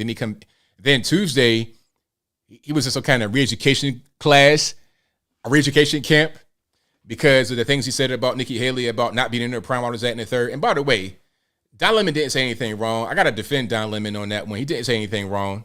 But people are going to be offended because, you know, if you offend the feminist paradigm, then you got to get punished. That's all that was. but he didn't say anything wrong at all, not in the least bit. But here's a video. Now, this person, I don't know what is going on with this person.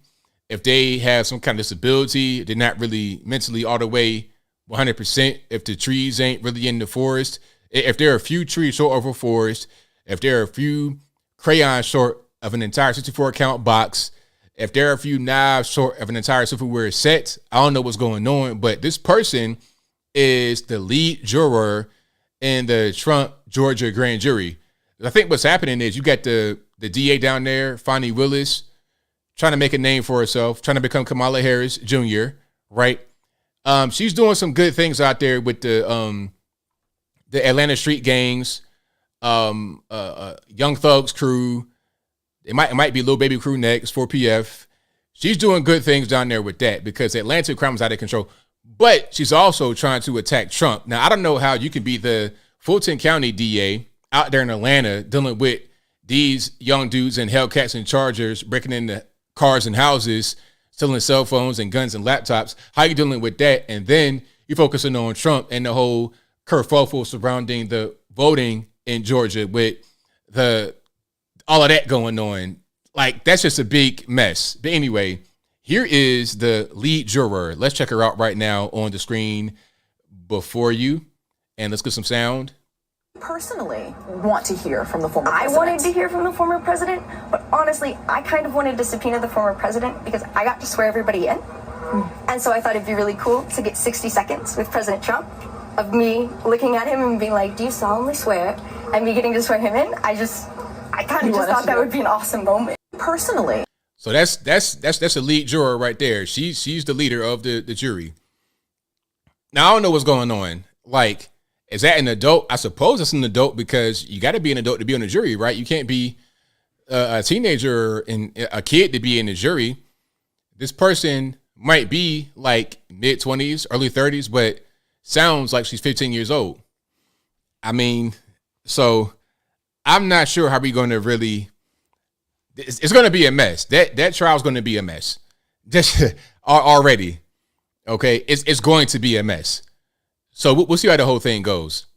She looks 12. Yes, she does look 12, but that's a fully grown adult. You can't be 12 years old in the jury. That's what I'm saying. So I'm like, you look 12, but you're probably about 32 years old. It's not Dylan. Nah, not Dylan. That is somebody else out there in the. And you know what? I'm gonna say this. When I was a kid, I used to go to Atlanta. Well, like Marietta, because that's where my uncle lived for a while.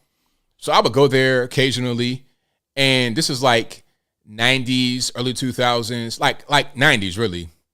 It was much different there at that point. It was a one-time seen as like this black Mecca, a lot of black money, and that's there. You can see that there, but it's not quite what you may think if you think that way. That's kind of an old school way of looking at it. You go to Atlanta, you go in the city, you go to Little 5 Points, you go to Ponce, all that kind of stuff. You're going to see people that look just like that. You're going to see a bunch of her out there in the shop, shopping around. It's white Liberalville, straight up and down. It looks like Austin, Texas, and Atlanta, and certain parts of the city. Now, if you go to other parts of the city, it's not the same way. It's a very interesting place. You're going to have people look just like her, and you be at a restaurant with her and then a 21-year-old black dude with a Hellcat outside, smelling like weed and everything. It's a whole big jumble of cultures, depending upon where you are. And in some spots in the Atlanta metro area, it's like you're in Alabama. And then some spots in the city, it's like you're in Dallas, Texas. Not Dallas Park. That's New York City, or Brooklyn, something like that. You know what I mean? It's different. It's definitely different. But yeah, that's not uncommon to see in Atlanta. But if you like what you're hearing thus far, please give the video a thumbs up. Like the video, share the video, do all that good stuff. So somebody says their Instagram is all spellcasting. Here's a question. Where's the actual location? Is it Atlanta or in the area like Dunwoody? Like, where's she actually at? I'm not trying to dox her. I'm just trying to say I'm just trying to understand kind of where she is. Max L says, what's so bad about white liberalville? Politics aside, these are safe areas to live in. Not in Atlanta. No, not quite. Not quite. Because what's happening is you kind of like you're getting areas that are becoming, they're kind of like transitioning. So it's kind of hard to explain. In the city, it's a lot of crime going on, and that's where they be. So it's not quite like what you think. Now if it's white conservatives, it's something different. If it's a conservative place, then that's better. But white liberals, no, not really, not in Atlanta. Maybe somewhere else, but ATL, no, that's not how that really works. Not in the city, at least. If you go outside the city, then it's not liberals there. That's more conservative, and that's safer out there. But Buckhead, Midtown, nah, where else? Like Little 5 Points, Ponce, not really. They be the main ones that get robbed and shot. But I digress. Yeah, it's weird. It's a different kind of place. All right, let's keep on going here. Oh, so Jack Posobiec, share the profile info. Okay, let me go to Jack's page right quick. Shout out to Jack Posobiec. Jack always has the information. Again, I'm not trying to dox this person. I don't want to dox or harass this person. And anytime I talk about anybody like normies, do not harass them. Don't do anything like that because we don't get that kind of time. I'm not really interested in that. I'm just interested to see kind of what's going on. Jack has too many tweets to really go through. I might try to find that a little bit later. All right. Did I get to everything I wanted to get to? I think I did. Shout out to Valdosta. Yeah, shout out Valdosta. MAGA country is safest. That's right. MAGA country. When you go outside, like where I live, is very safe. Okay. I'm out here. Not quite in the country, but close to it. It's great. I love it. Yeah. I thought about moving to Atlanta, but I'll go visit the city, but living there, nah. I ain't trying to have a gunfight every night out there. I'm cool. I am good money. And if I was to live there, I live outside in a more conservative area, like far up and away from the city. All right. Let me see. I'm reading some of the comments here. Let me see. All right. Let me find that from Jack if I can, and then I will get right back to it if I'm able. Matter of fact, I think I'm going to just continue, and then if I can find it just during the show, I'll pop it up like during the call. Alrighty. And actually, I'm kind of out of time. I didn't get to not out of time for the show. We're going to keep on going. We got calls to get to in a minute, but I didn't get to Jeffree Star or the Indiana high school. I might do that at a separate time. Shout out to Jamie. Jamie says, "Are you and Bryson great friends?" Yeah, Bryson, good friend. Shout out to Bryson. Yeah, I'm definitely very cool with Bryson Gray. Alpharetta is beautiful. If I was to go to the metro area in Atlanta, I would live in Alpharetta. I love Alpharetta. Love it. That is my type of town. Where I live right now is similar to that vibe, although obviously Alpharetta is much bigger than where I live right now because it's in the Atlanta metro area. About 30 minutes up, 20 minutes up, like up 400. You can go straight up there. Not far from Lake Lanier. You got a lot of stuff out there in Alpharetta to do. I was just out there recently, like a few days ago, actually. Love it out there. So if you live in that area, Alpharetta, and you see this big 6-foot dude with a great beard and these glasses, it's me. Just even if it's not me, just approach me like, "Hey man, are you ABL? Just do it. Run up on me." Shout out to Mableton. Somebody says, "Oh, did ABL talk about the latest Arkan side? Is there more Clinton stuff going on?" I had no idea. Shout out to Cookeville, Tennessee. Now, I got a good friend out there in Cookeville. Shout out to her. And shout out to you as well. All right. Thank you to... Hold on. Let me make sure I got all the super chats here. I don't want to miss anybody's super chat. And if you're going to super chat, thank you for that. I appreciate you. You know, I couldn't do the show without you. And let me make sure I'm on the right page with you guys. Okay, thank you to Dutch Schaefer for the super chat, who says the conservatives giving Matt Walsh flack for coming down on Mulvaney is another example of how soft society has become.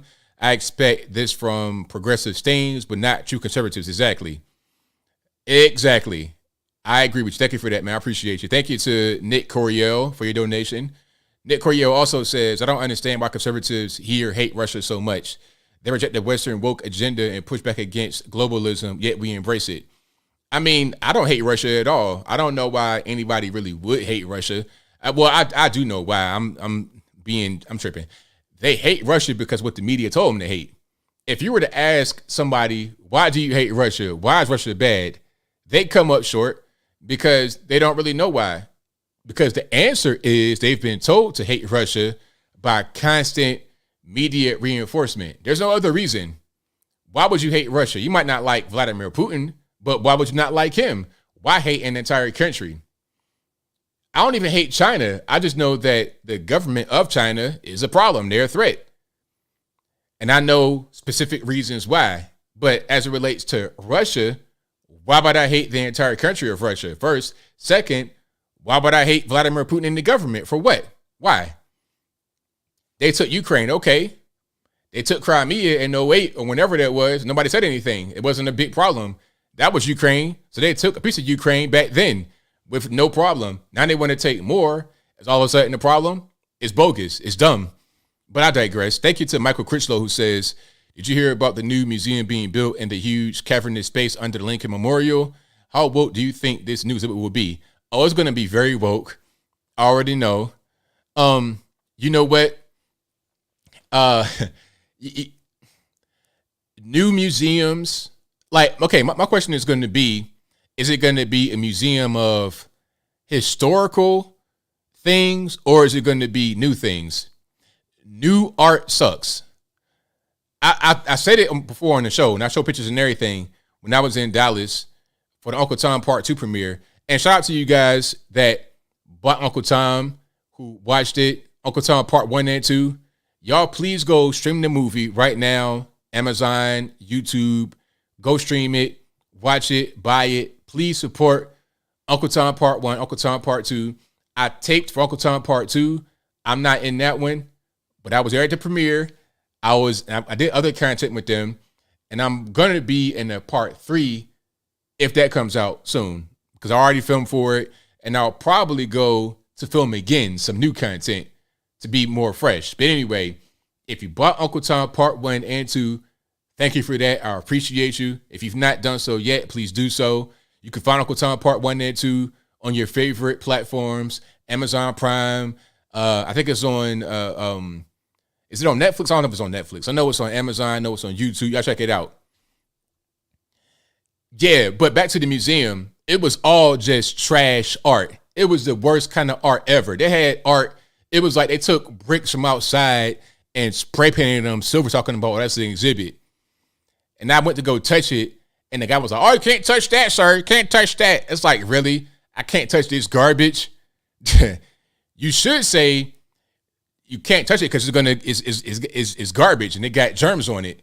Not because it's an exhibit and it's some kind of way just protected. You literally got bricks on the ground as an exhibit. I'm not impressed at all. It was the worst museum ever. So, Michael Crystal, back to your super chat. It might be like that, a bunch of new, woke, ridiculous, ugly art, or it could be some historical stuff. But if it's a new museum in DC, I'm leaning more towards ugly art.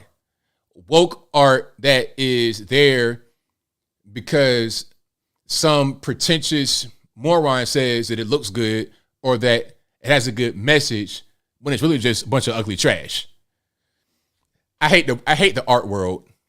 Anyway, man, at this point, I'm like old man yelling at a cloud. I've become that guy. Michael also says, bring back the Indian woman on Atlanta Lex Butter. There you go. Thank you to Teacher Jizzle, who says, Mr. Logan, I think the Green family petitioned the company to keep Aunt J on the box because they were being paid royalties from likeness. So now what? Exactly. So the family's getting paid royalties It's her. It's their family member on the box. So her legacy is gone. The royalty money is gone. All that's gone because somebody somewhere thought that it was offensive. Offensive to who? Not the family, not the community, not the black community. So who's really offended? Thank you for that, TJ. I appreciate you. Thank you to Hollow Boy for Life 2002 who says, Bennett Johnson pages full clip of O'Keefe's speech. Alien Spaceship says Steve Jobs got fired from Apple in 1985 and he co-founded it. Exactly. And you see what happened. He went on to become, bigger and better. Was it Apple or was it Microsoft? How did that work? Steve Jobs? I forgot that whole story. But anyway, thank you for your super chat. I appreciate you. Thank you to Robert Emery for becoming a member. Thank you to Jamie for being a member and also saying, ABL, you should drink the alkaline water at Sam's Club. I'll check it out. Thank you to 127 Chill who says, heard Cincinnati is closing off the Ohio River. Do they have a dam right there or something? That's going to be interesting. How it's going to affect like the Kanawha River in West Virginia. That's going to be interesting. Thank you to Bob K. MIT who says, how much of that $117 billion did Ukraine kick back to Hunter? Very good question. Thank you to Uncultured Currency who said you should collab with LFR Family, try to reach you. I have no idea where they are, but if you can send me an email, I'll try to receive it and see what's going on. Thank you for that. I appreciate you for thinking about me.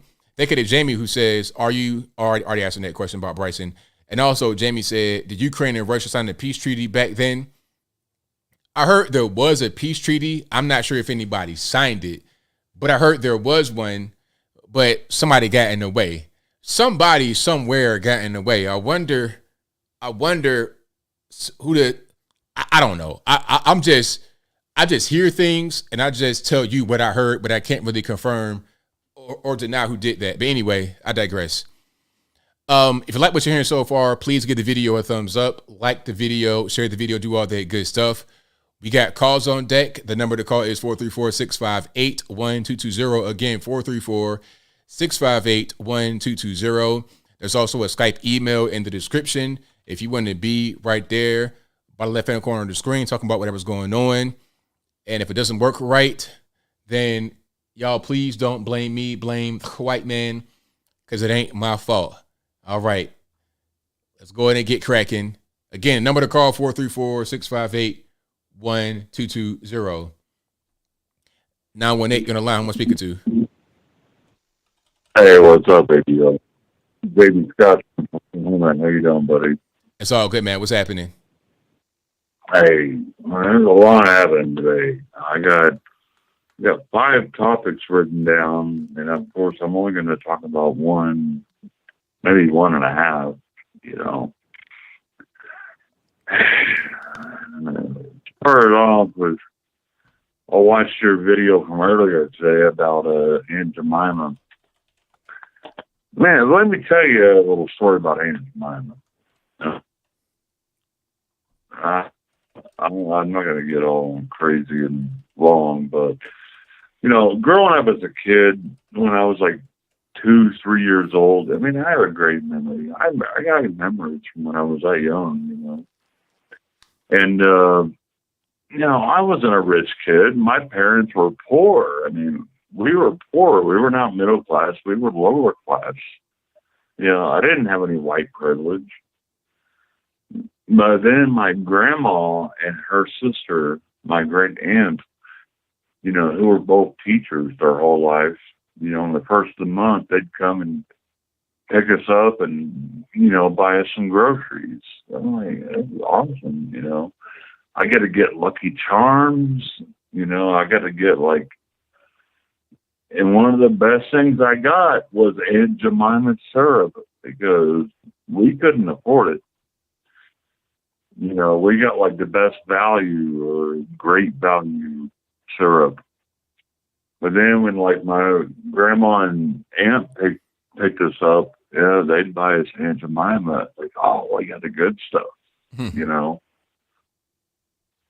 So it's and then they removed it. They removed the Uncle Ben's and Lane the Lakes girl. It's why? You know, like, I never had a problem with him. You know, I mean, those are faces that I've recognized my whole life. Like, what are they trying to do? What are they trying to do? They're trying to erase history. You know, it's just, it's sad. It's sad. It's like, God dang it. You know, I don't know. But the good news today was watching President Trump, our real president, visit East Palestine, Ohio, and bringing in like thousands of bottles of water and cleaning stuff and just showing up and being like, hey, he spent all his own money. It wasn't any government money. It was all his own money. So anyway, I'm gonna leave it at that. Because I got a little fired up tonight, you know, especially with that Aunt Jemima story. Yeah. Yeah, man. Love you, dude. Love everyone in the chat. Everyone that calls in. So yeah, I'll just sit back and listen. Thank you for the call, man. I appreciate you. All right, later, dude. All right, great call. Thank you for being here. You guys are great. Let's get to the next one here. 860, you're the line. Who am I speaking to? Hey, ABL, it's FPA Ranger Xbox. How you doing, brother? It's all good, man. Can't complain. I would recommend people do deep dive research on a little thing I like to call Agenda 2030 and read that part in there that says that any peoples in a toxic area that's been declared get moved into a smart city. And you might want to read up on what they're talking about, because these people are saying this stuff out loud. And we're talking about, at most, 500,000 people are talking this to 6 billion people. Personally, I don't think it's very intelligent, but, you know, this is the way these people think. They think of us as sheep and cattle. That's why we got to have an electronic ID. And they want to, you know, carbon credits. Oh, well, you've used too much. You're shut down.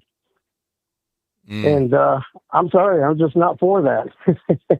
Especially when they're do as I say, but not as I do, you know, because there hasn't been one peep about the train wreck. But not at all. Anyhow, yeah, I was sorry I lost you. But Aunt Jemima, I still got a bottle of Aunt Jemima in the box, and I just put it in there because I loved Aunt Jemima. I'm 62 years old. I love that woman. I love seeing Uncle Ben, because I didn't know how to make rice until I married a Filipino. Uncle Ben's was a staple for me when I was a bachelor, you know, and I make Aunt Jemima pancakes for my kids now and waffles, and they love it. Right. But if I could be mistaken, but is that woman the same woman that became the first black millionaire woman? No.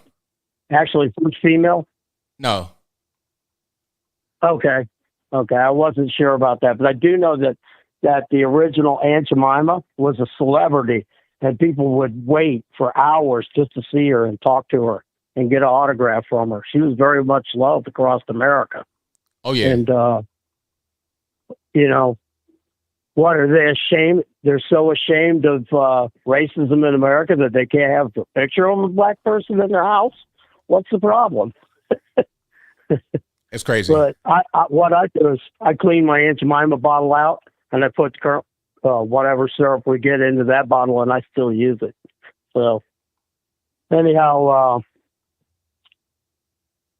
I'm just going to let you go with that, ABL. God bless you. God bless Ohio. Let's save Ohio. I don't care about Ukraine. You ain't the president of Ukraine. You're the president of Ohio and the other 49 states and territories. That's all I got, ABL. Love the show. God bless America. Get on Wimkin, people. Bye. Thank you for the call. Appreciate you. All righty. Let's go to 646. You're online. Who am I speaking to? Hi, ABL. This is Ashley from Tennessee. All righty. What's going on? Hi.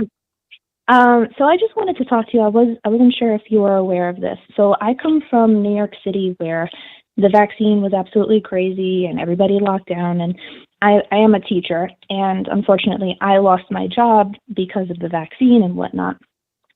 So I was just recently told, and I saw it on Fox News, that the fingerprints of the unvaccinated teachers are supposedly being sent to the FBI. Have you heard about that? To the FBI is where they're being sent? Yes. I've not heard about that.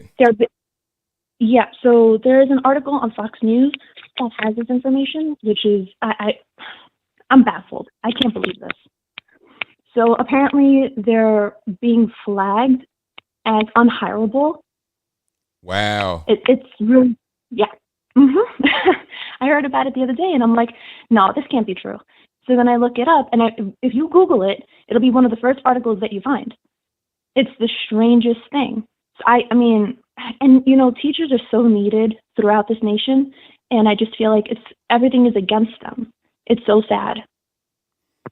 Absolutely. Yeah, that's really a mess.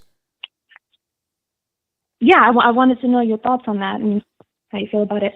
Yeah, it's really terrible because they're kind of like shooting themselves in the foot, because you need teachers and people are leaving these professions and you're going to have a shortage. So it's like they're making it even worse.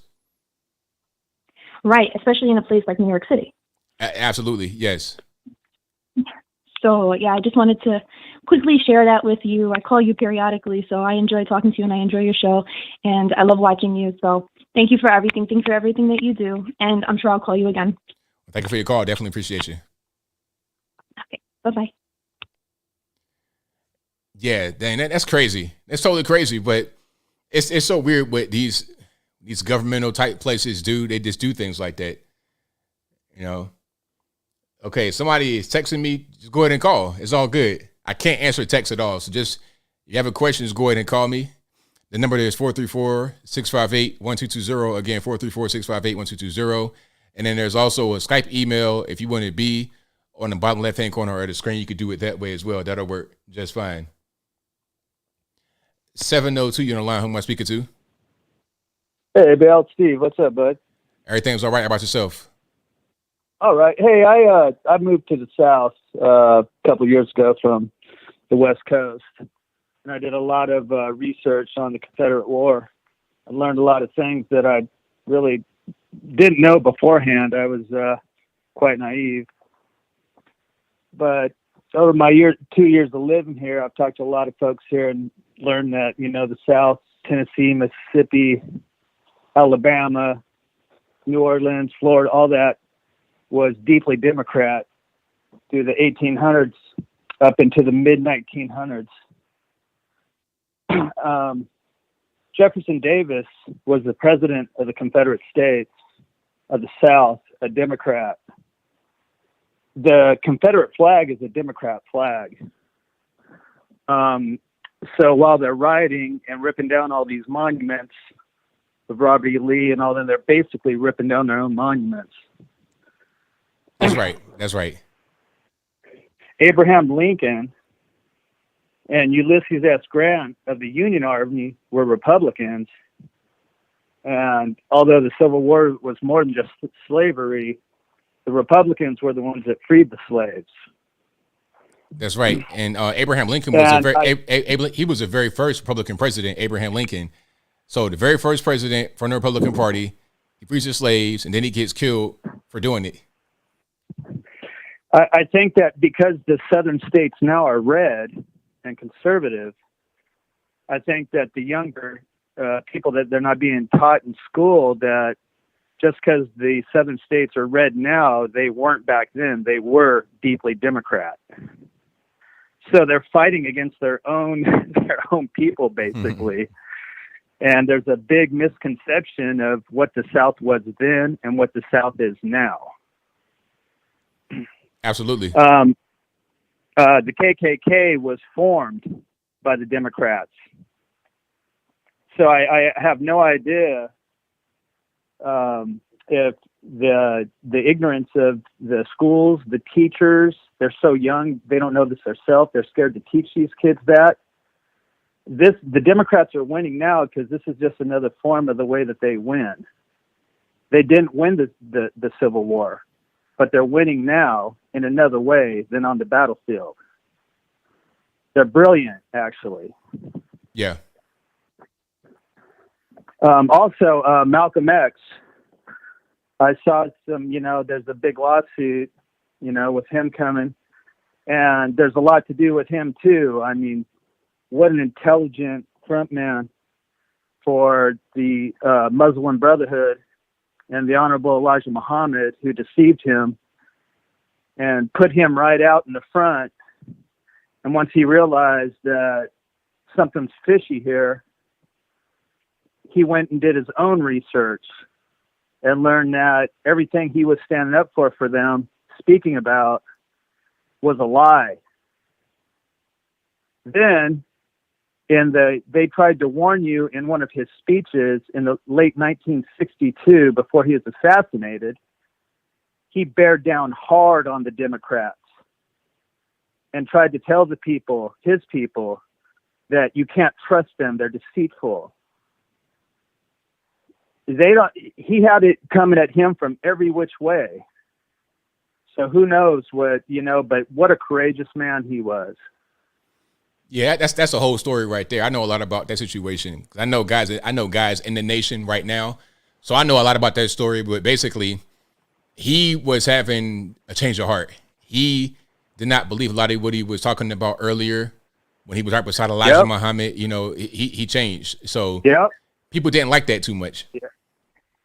Yeah, I don't know if it's still out there. You can find it, but he had a speech in '62 where he broke down Democrats versus Republicans.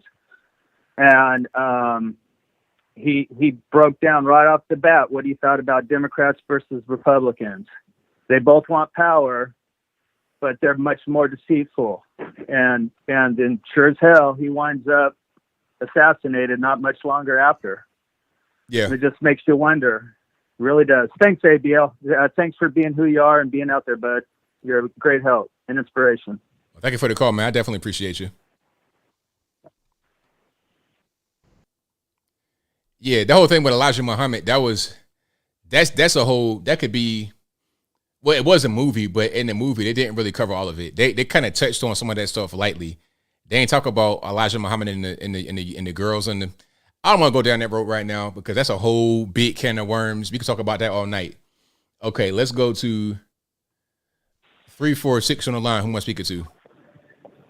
Hey, my name is Ben. I'm from Edmonton, Canada. Calling you from Canada, sir. All righty, what's going on? Well, I want to talk a little bit about, if you don't mind, you were talking about how the Democrats and the Republicans and everything are going in the U.S. and everything. But can I speak about Canada for a second? What's going on in here?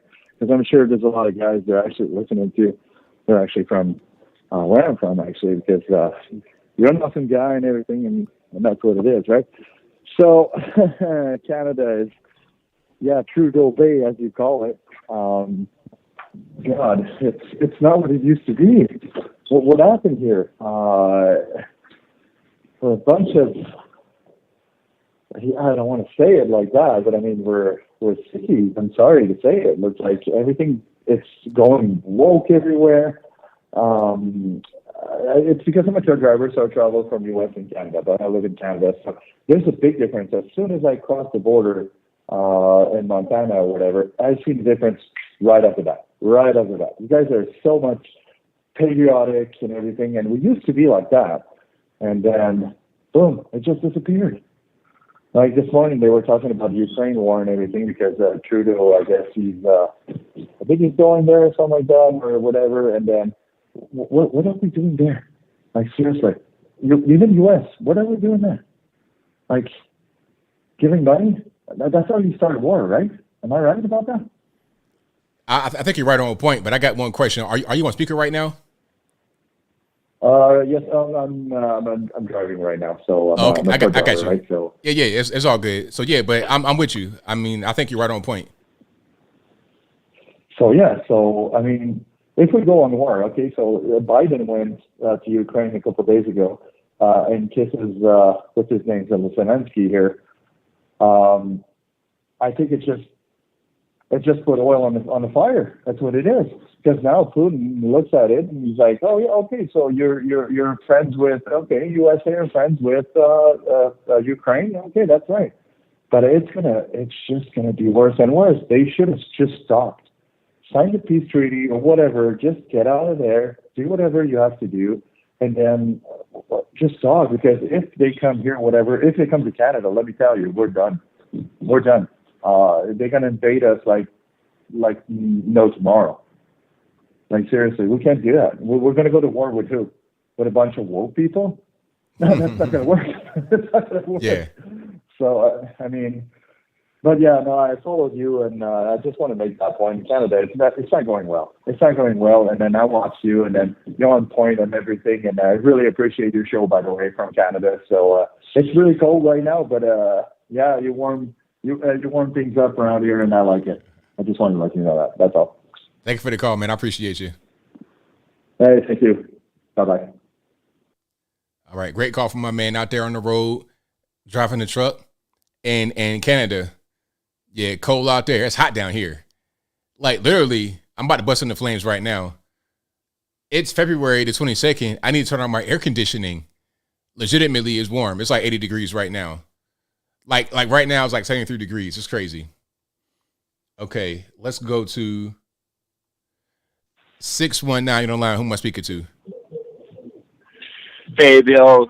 Good evening. My name is Rigo G, calling you from San Diego, California.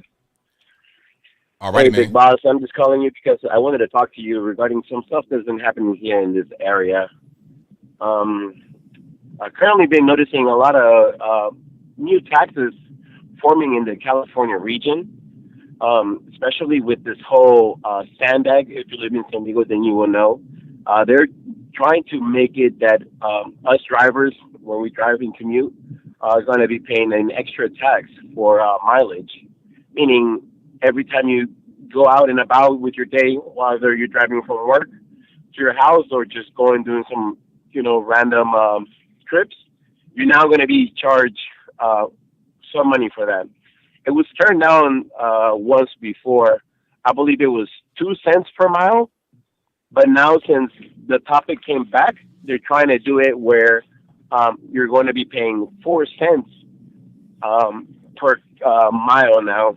So it's pretty tough for people out here in California, especially if you're right in the middle, trying to provide for your family. That's just ridiculous amount of money to just be giving the government, especially with Gavin Newsom being the runner-up for 2024. And I want to know if you have heard anything about this. No, I've not heard about that at all. But, it's not surprising. I mean, taxes. That's pretty much the name of the game. That's why people are trying to leave the area, because they're getting taxed to death, quite literally. And they go other places and they don't have the same issues. Like, where I live in Tennessee, it's beautiful. I mean, no state income tax, low taxes overall. It's great. It really is. You can live out here, and it's not so much of a struggle and a grind to be able to do it. And a lot of that is because of the way that we're structured, the tax thing.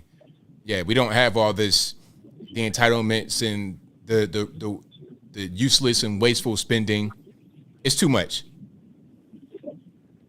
Tell me about the wasteful spending, man. It's crazy. They use it just for nonsense. I was looking at an article the other day talking about how they were going to give out more money for LGBTQ studies and stuff that has nothing to do with like regular curriculum in school. So that it's bothering me because I have kids and I want my kids to actually learn stuff in school. I don't want my kids to be mediocre. Look at what's going on around the nation with these schools as well. It's crazy. I don't want my money to be put into something that's not going to be helping my kids, That's insane. Exactly. 100% correct. I'm with you. Man, that's crazy. But yeah, man, if you can, just take a look at that sandbag tax. It's pretty crazy. If they're going to do it here in California, I'm pretty sure that, they're going to try to do it somewhere else in the States. Well, hopefully not. Hopefully that tax gets repealed, and hopefully it doesn't go beyond where it is right now. So let's hope for the best on that one. You got it, boss. You got it. All right, man. It's always good to talk to you, and I'm let you go then. You have a good rest of your night. Thank you for the call, man. Appreciate you. Definitely. Yeah, these taxes, it's like, why? I mean, didn't they have enough taxes? It's crazy. And this is why I cringe when people say, oh, Trump's not paying his fair share of taxes. Trump's not paying. It's like, you know how much taxes, you know how much money in taxes this man spends every quarter? Like, the taxes is just ridiculous. Federal income tax is nothing compared to $1 trillion things you got to pay beyond federal income tax. But see, people know that. The people that are in charge of media outlets, they understand what's going on. They understand that federal income tax is just one piece of the puzzle. They know that there's more taxes you got to pay to make a lot of money, but they want you to think from your perspective, you got to pay federal income tax. And they think, oh, well, if somebody's like Trump or Elon Musk, if they don't pay it, well, you got to pay it. That's not fair. It's silly to think like that, but that's how they think. That's how a normie who doesn't understand anything would think. This is why they don't want you to do homeschool or anything like that, because they don't want to educate you about that. They want you ignorant. They want you to not understand what's happening with the world, so they can tell you whatever they want to tell you. Any kind of lie they can just put into your head. 470, you're on the line. Who am I speaking to? Hey, ABL. Hey, it's Greg from Wild and Wacky Atlanta. How you doing, sir? It's all good, man. What's happening? Can you hear me? Yeah, I can, sir. So what's going on? It's all good, man. What's going on? Oh, wow. Bad traffic today in Atlanta, man. It took me 2.5 hours or so to go from Far Road to all the way out to the DeKalb Farmers Market and back. Terrible. Wow. And I had a really weird experience on the road. I saw these black guys riding around on these little little motorcycle things, little three-wheelers. Yeah, That's a real big trend the past 2-3 years. No, a T-Rex. I don't know what they call them, but I call them three-wheelers or whatever. You know, they got the 2 wheels in front and the 1 wheel in the back. Uh-huh. And so this guy has on a black helmet, and it's shaped like I swear to God, I started looking at it, it's shaped like a World War II German Army helmet. Oh, really? and being a student of history, I've seen several of these in real life over the past 40 years or more. And wow, I was thinking, what kind of white supremacist is this guy? No, I mean, literally, it looked like it was designed like it was like 98% like it. You know, I mean, I kept looking at him like, what the hell? Does this guy realize what he's wearing, or is he just doing this to be a smartass? You know. But anyway, back to Aunt Jemima and Uncle Ben's and all that. Yeah, that brings back a lot of memories from the 70s and 80s. I'm 53. I grew up in the 1980s and 70s and 80s. I used to work for Kroger. And yeah, we used to see that all the time. We use those products in our household. You know, we loved Uncle Ben's rice and all that stuff, and never thought anything about it. You know, just thought it was cool. You know, it's old. Saw these pictures of older black people on these products, and I thought, wow, you know, this is really old. You know, this came out decades before I was born. And I looked up Aunt Jemima, and you're right, she was a former slave. She was born in 1834, so she went from rags to riches.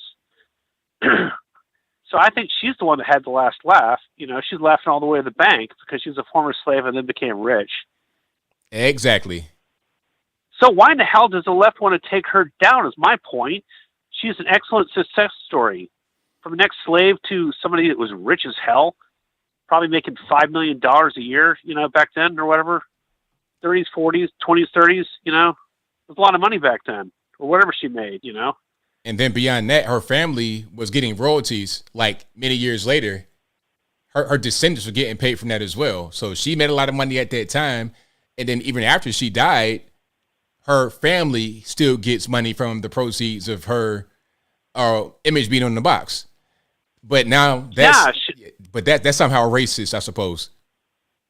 Yeah, but I mean, she was oppressed no more. I mean, once she was free, and then she made all that money. Right. Oh my God! Wow, they should have kept her up. And Uncle Ben, I mean, what was their problem with him? I mean, he was a cool old dude. And I think you'd look cool, 25 years later, from now as an Uncle Ben representative. Exactly. I'd buy your rice and make you rich. We used to buy his wild rice when I was a kid. It was good stuff. That's right. I just don't understand that last caller. Well, about 2-3 callers back, the guy that's talking about the Civil War, that he read up on it and everything.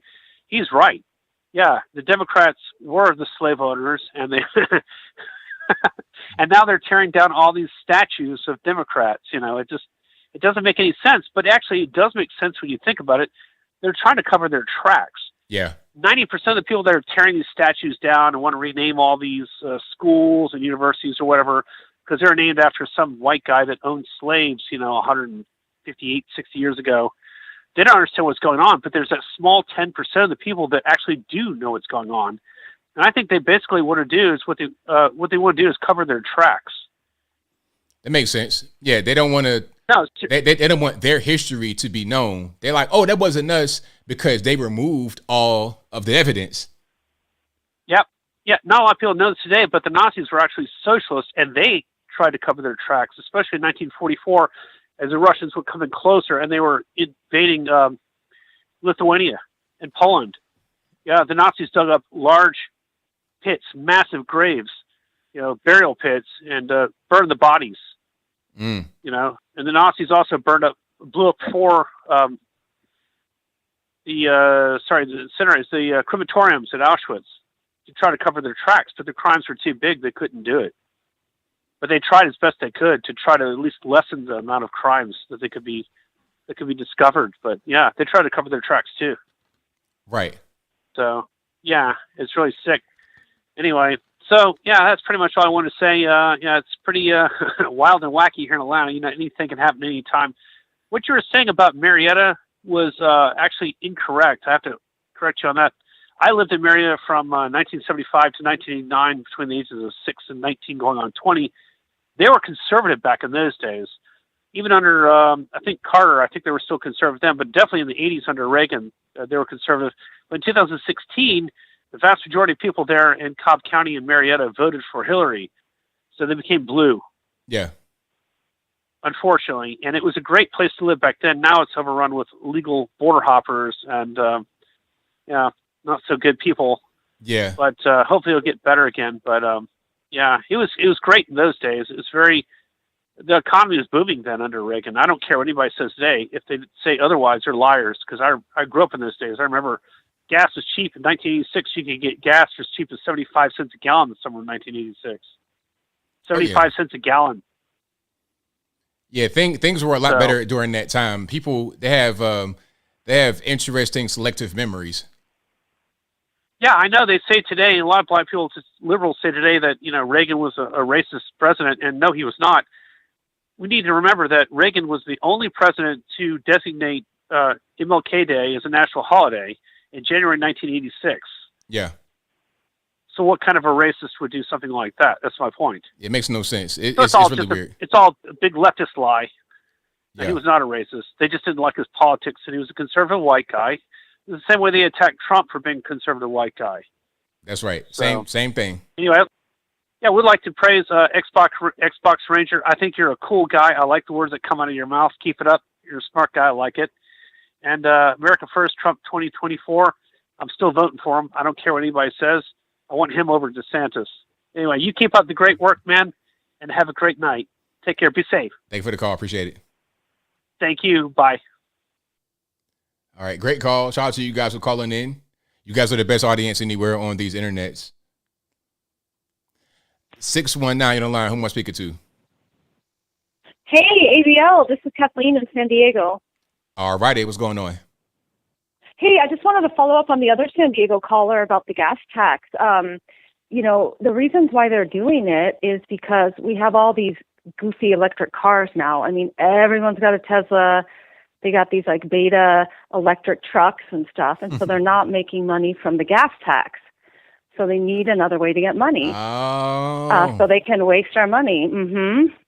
I see. And another thing is, sorry, go ahead. No, I was just saying, I see. That makes sense. Yeah. And also they're trying to socially engineer us, right? They want us to bike and take public transportation and do all this stuff. And so I've been a manager in like hospital food service, and so I have a lot of low-wage employees, cooks and hosts and diet aides and stuff. And these people live outside of the main city of San Diego because they can't afford to live in the city. So the people that it's going to hurt the most are the poorest people who have to commute, who don't have public transportation way out in Spring Valley, 10, 15, 20 miles out of town. So these people that are running this city coming up with this stuff are so out of touch and so crazy. It's just infuriating.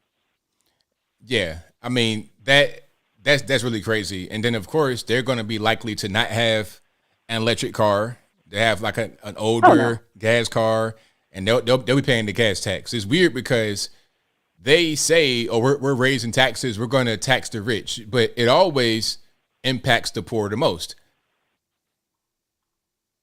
Yep, the people that are going to be hurt the most are the people who can barely afford to drive to work and pay their rent anyway. It's just so backwards. But I just wanted to clarify that, and it's just such a pleasure to talk to you. Here we are in California, Clownifornia. We're all here for various reasons. Well, thank you for the call. I definitely appreciate you.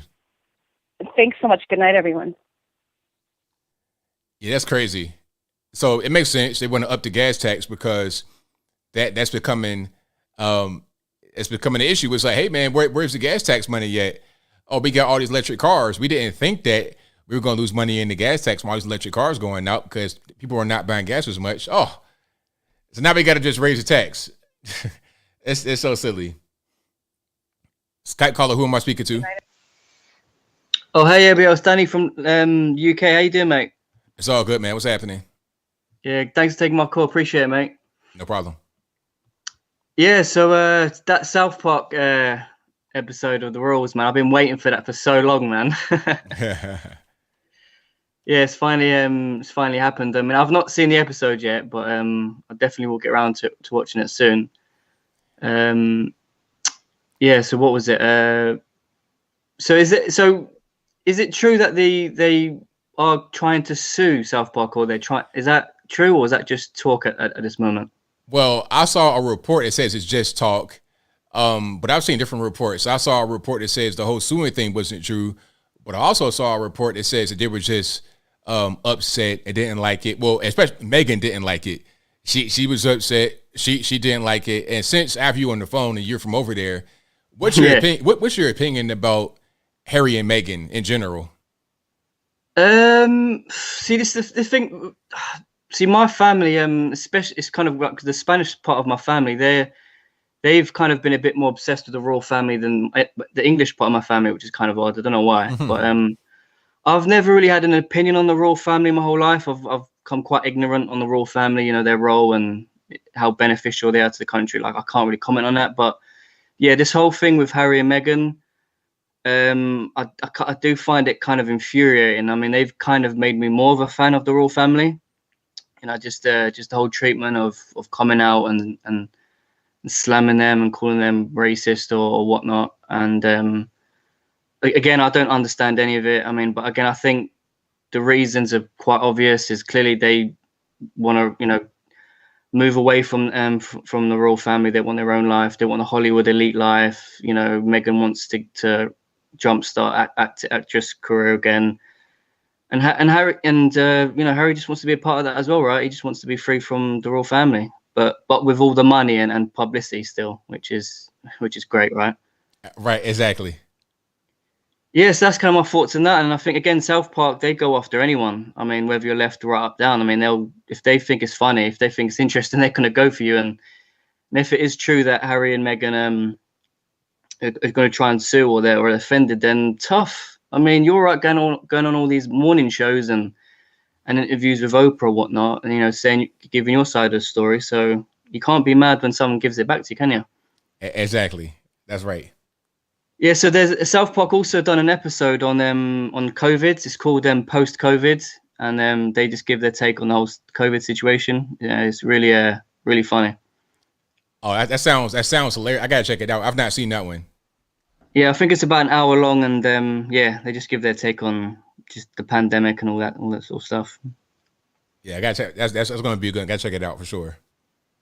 Yeah, and as for the Aunt Jemima thing, over here we have a frozen food brand called Aunt Bessie, and it's just a white woman on the front, like just in a white apron, and no one seems to bat an eyelid about that or try to remove her from the brand. So I don't know what the issue is with the others.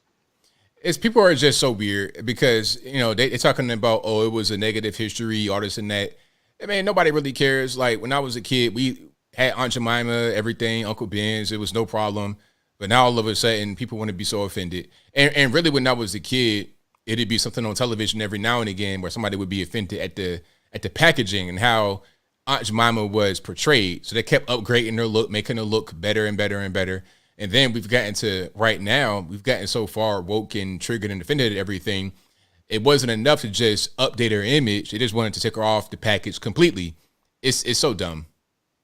Yeah, see, again, it's kind of like, I feel like these people, they're just shooting themselves in the foot constantly. Like, I don't know what you're trying to achieve with all this. I mean, on the one hand, you want more representation, you know, you want to compete and blah, blah, blah. But then when you are, then all of a sudden, oh no, take it off, we want it gone. It's like, well, what do you want? You either want more representation or you don't. Right, exactly. And again, you keep removing these things. I mean, again, they're never going to be happy. Like, what picture of a certain person is going to be good enough for you? What is going to make you happy? And it's like, these people are never happy. They have to always fight for a cause and fight for this and fight for that. They've got nothing better else to do, and you can't give in to these people. You just have to stick to the same brand, same picture, and if you don't like it, don't buy it. You know what I mean? That's right. Like when I saw you that Cheez-Its cover of, was it Rand Paul on the cover? Was it Rand Paul, was it? Not Rand Paul, RuPaul, the drag queen. Oh, sorry, RuPaul. Yeah, the first. So I wonder what the advert was like. Was he like, I am a male, I am a man, I am a he. Don't get down with that mentally ill stuff. Did it kind of go like that? Well, I don't know about that part, but if they did that'd be fitting. That'd be perfect for that one. Yeah, I want that to be my ringtone. I love that guy, whoever said that. But, yeah, that's all I think about now when I see a man in dress. That's pretty much all I think about now. Exactly. But yeah, that's all I got, man. Great show again. Thanks for taking my call. And yeah, take care, man. Thanks for the call. Appreciate you. Thanks. Bye. Great call. Anonymous, you're on the line. Who am I speaking to? Hello, Anonymous. Maybe it's not picking up. I think Skype messed up. I'm sorry, Anonymous. It's not my fault. Blame the white man. Okay, let's go to 814. You're on the line. Who am I speaking to? Hey, ABL. This is Colt. How are you doing tonight? It's all good, man. What's happening? Colt? I said what's happening. It's Hello? all good. Yeah, can you hear me? Oh. Yeah, if you have a stream on in the background, turn it off for me.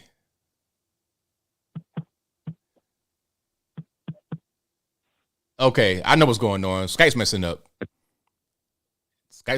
Let's restart Skype. I told y'all about Skype. Hey, if it don't work right, y'all blame the white man. It's not me. Okay. Let's restart Skype and let's get back into it.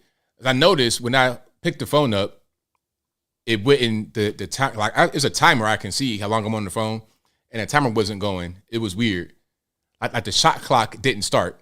You understand? So that's what's going on with that. Let's see if this is going to improve it. Calling line speaker 2347. Yes. Hey, how you doing, ABL? It's all good, man. What's happening? I don't know why I got. Can you hear me better now? It's fine. Go ahead. Oh, okay. Yeah. Hey, real quick. Hey, you remember Sam Britton? Yeah, the bag bandit. Yeah. So I'm on Instagram right now, and I'm looking at Slightly Offensive, and they have a post WTF Wednesday, and there's this lady from Houston, Texas. She says, "I lost my bag in 2018 in DCA. Recently, I heard the news on Fox News about Sam Britton luggage issue. Surprisingly, I found images wore my custom-made outfit, which was in a lost bag in 2018. Wow. Isn't that crazy? That's crazy. Oh my God. So somebody was able to identify that he took her stuff? Yeah. They have pictures right now. Was it everything? They have the whole post. There's like 1, 2, 3, 4, 5, 6, 7, 8 slides. So yeah, whenever the show's over, you got a chance, you should check it out. Oh, definitely. I got to check it out for sure. Yeah, man. All right, ABL, y'all have a good one. I just thought that was hilarious. I just wanted to drop that by. Well, thank you for the call, man. I appreciate you. All right, take care now. Wow, that's crazy. Really? Like, that's nuts. Sam Brinton is a nut. Like, who, like, you couldn't do a background check on him. They couldn't figure out, like, what's going on. They couldn't figure out that this guy was a bad bandit. Like, they couldn't get down to the bottom of that one. That's crazy. 504, you're online. Who am I speaking to? Hey, ABL. It's Alien Spaceship. All right, man. What's going on? All right. So what I was telling you earlier in the super chat. So Steve Jobs worked for Apple, but it was also called Macintosh. That's similar to Microsoft, but he did not work with Microsoft. Okay. Okay. I remember now. I remember Macintosh, and then yeah, I guess that became Apple. Yes, because they were eating a Macintosh apple. That was the symbol for it. And then later on, they made it into Apple when they remodeled everything. And, at first it was these computers that were like tan and they had the rainbow apple. Yeah, I remember that. And then I have one of those from a long time ago. So I'm an enthusiast for computers. So yeah, he got fired by Scully, he worked for Pepsi. And then, they fired Steve Jobs because of 2 products that didn't work.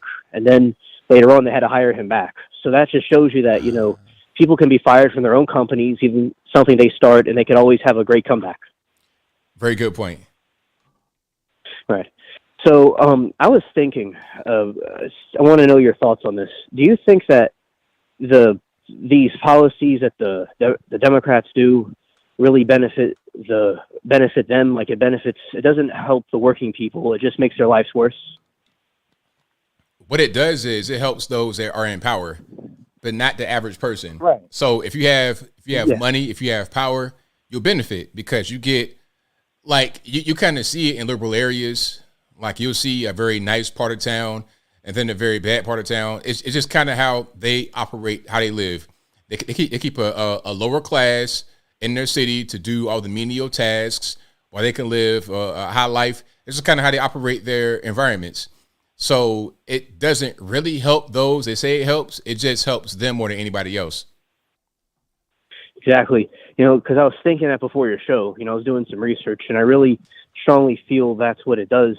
Because, when they raise the taxes on the people, it makes everything more expensive. And also one of the other callers mentioned about how, like, the electric cars, like, they can't afford the electric cars. So it just looks like they're using reverse psychology, and it makes their lives worse. Right. There you go. Right. And also you could see the same thing with how they took the black people off of the products at the grocery store, but they left all the white ones there. Absolutely. Exactly. I noticed that right away, especially with the Quaker Oats. I was like, hey, wait a minute. Like, he's coming from that time too. I guess they could find something offensive about him, although you shouldn't. I mean, it shouldn't have been offensive for Aunt Jemima to be on the box either, but there was a reason for somebody to be offended. But it didn't do that with the Quaker Oats guy. So that's interesting how that works. Right. And I think it's amazing how Trump went and helped those people. I mean, he's truly a great president. It's a shame that, he's hated by the media so much because, and Biden's on the other side of the world helping Ukraine, but not helping his own people. It's just ridiculous. Right. I agree.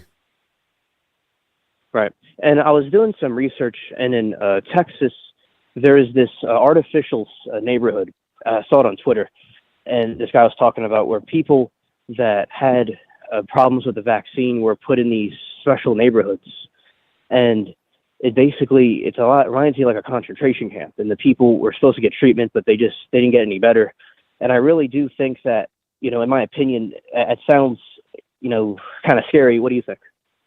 It definitely does sound scary. I don't know much about it other than what you're just telling me right now, but it definitely does sound scary. I don't think that should be a thing that is in America at all. You see that kind of thing in China, but that shouldn't be over here. That's pretty scary. Yes. And also, I think I saw something where the water supply, something that what happened in Ohio could affect all the water in the country.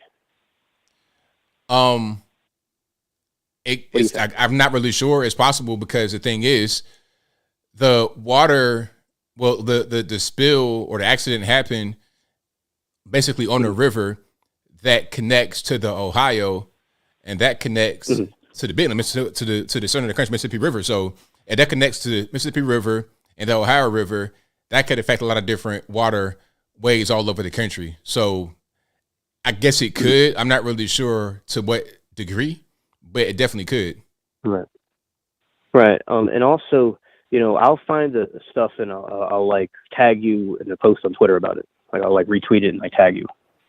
Right. I got you. Right. Yeah. And also, I think there's a lot of, in my opinion, there's a lot of treasonous stuff going on in the country with, inside the government with all these, things that are happening, and the thing with Biden in Ukraine and all, just a lot of, as I said, just to me, it seems like there's a lot of traitors in the government, in my opinion. Yeah, definitely a lot of people that are like that. DC is just like that in general, with a lot of people that have their own interests at heart. Yeah. Right. Yeah, because I was talking to the #1 MAGA general about it, and he's really concerned about it, and we all in the chat, including you, we're all concerned about it, and yeah, I just think that especially with the balloons and stuff, and I think like I saw this video of this guy talking about how they probably, if the camera was sending a transmission back to China, they saw all the silos and the missiles and stuff, and it was just floating and coming through. Right. Right. And also, yeah, my thoughts about my dad's side is from England, but I was raised in America. That's why I talk like this. But yeah, like what I think about Meghan and Harry, I think they're just, he's, had a lot of trouble coming up, with his mom and all dying.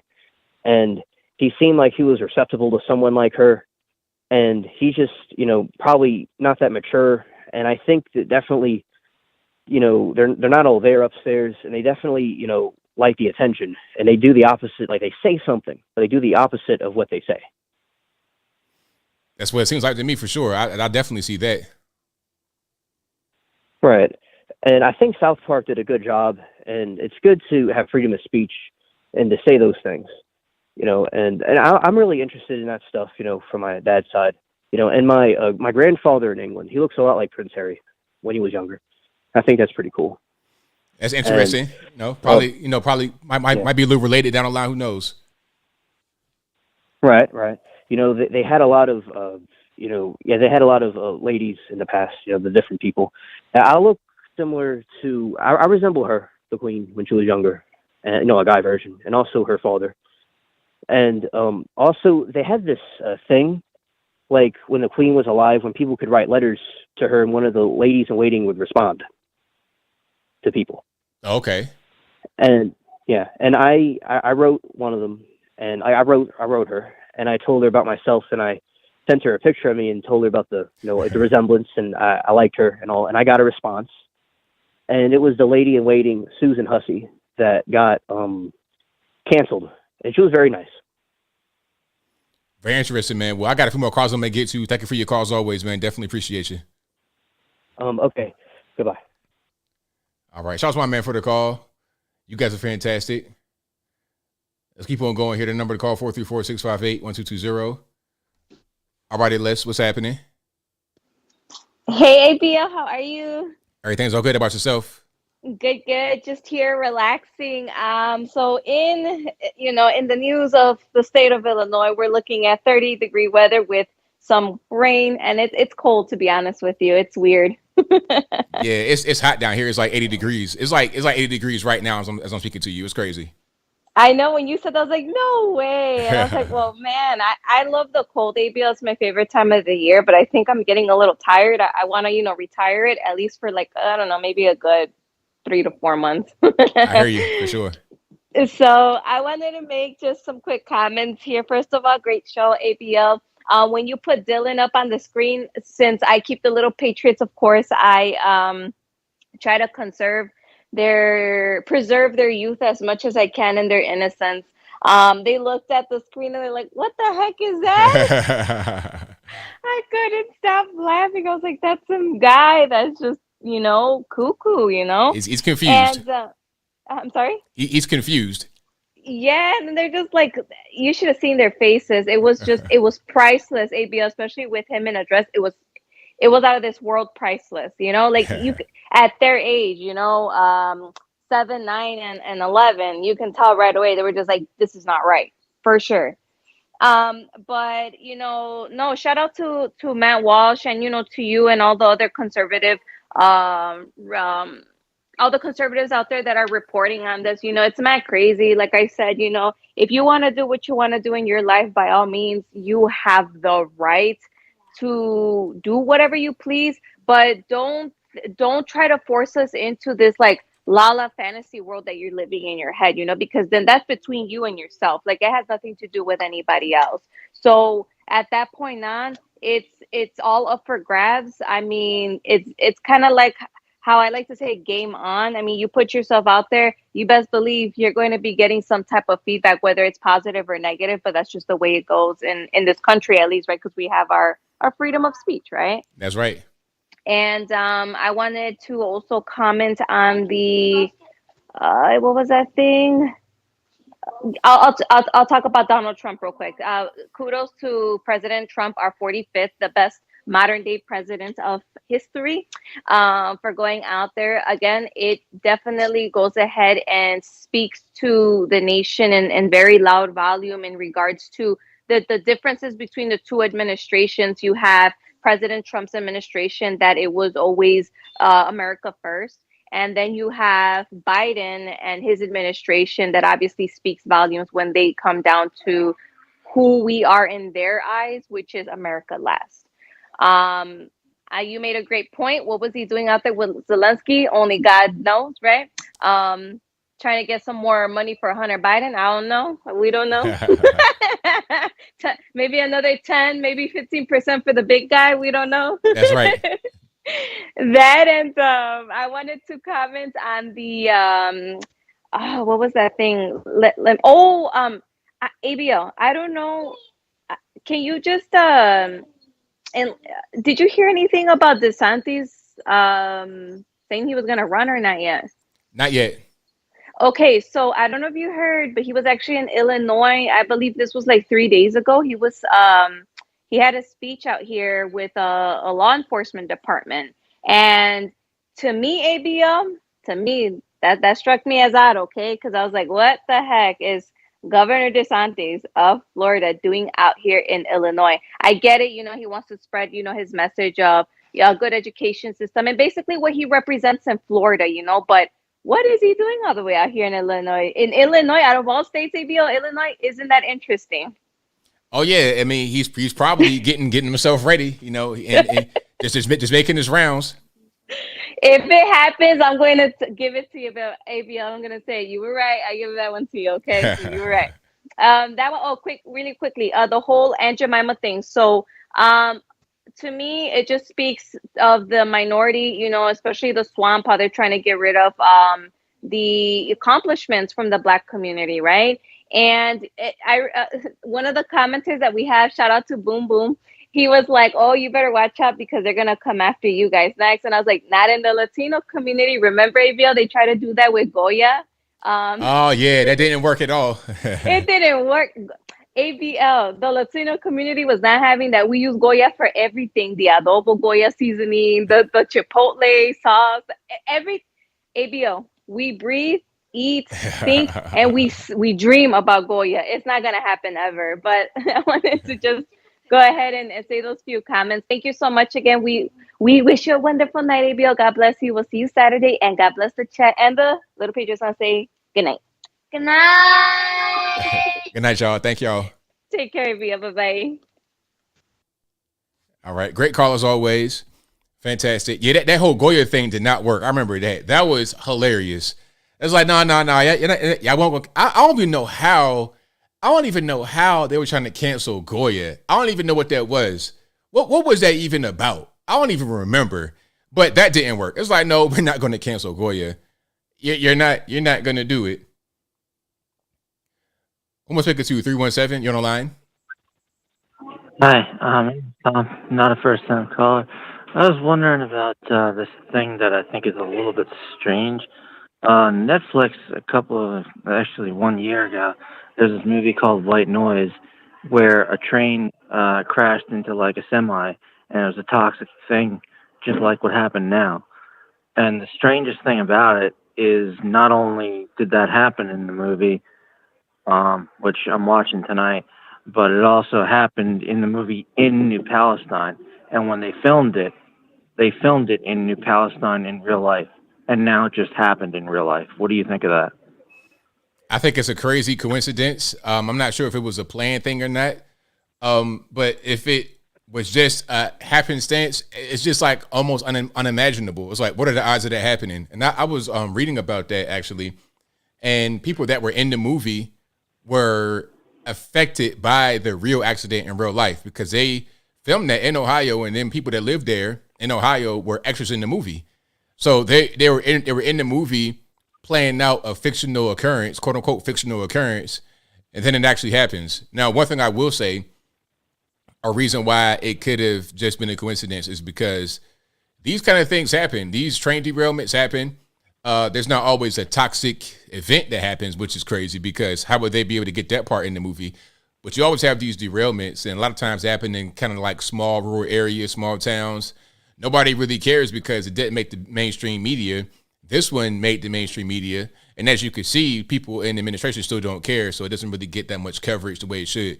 But it does happen, just not to this level. Well, did you ever see White Noise? Because I'm about to watch it tonight. I've not seen it. All I've seen is a trailer. I've not seen the actual movie. Well, the thing that first of all, those people that were there and were active, I'd like to hear their side of it now that they've actually lived through it in real life after seeing it in the movie and see how close it is.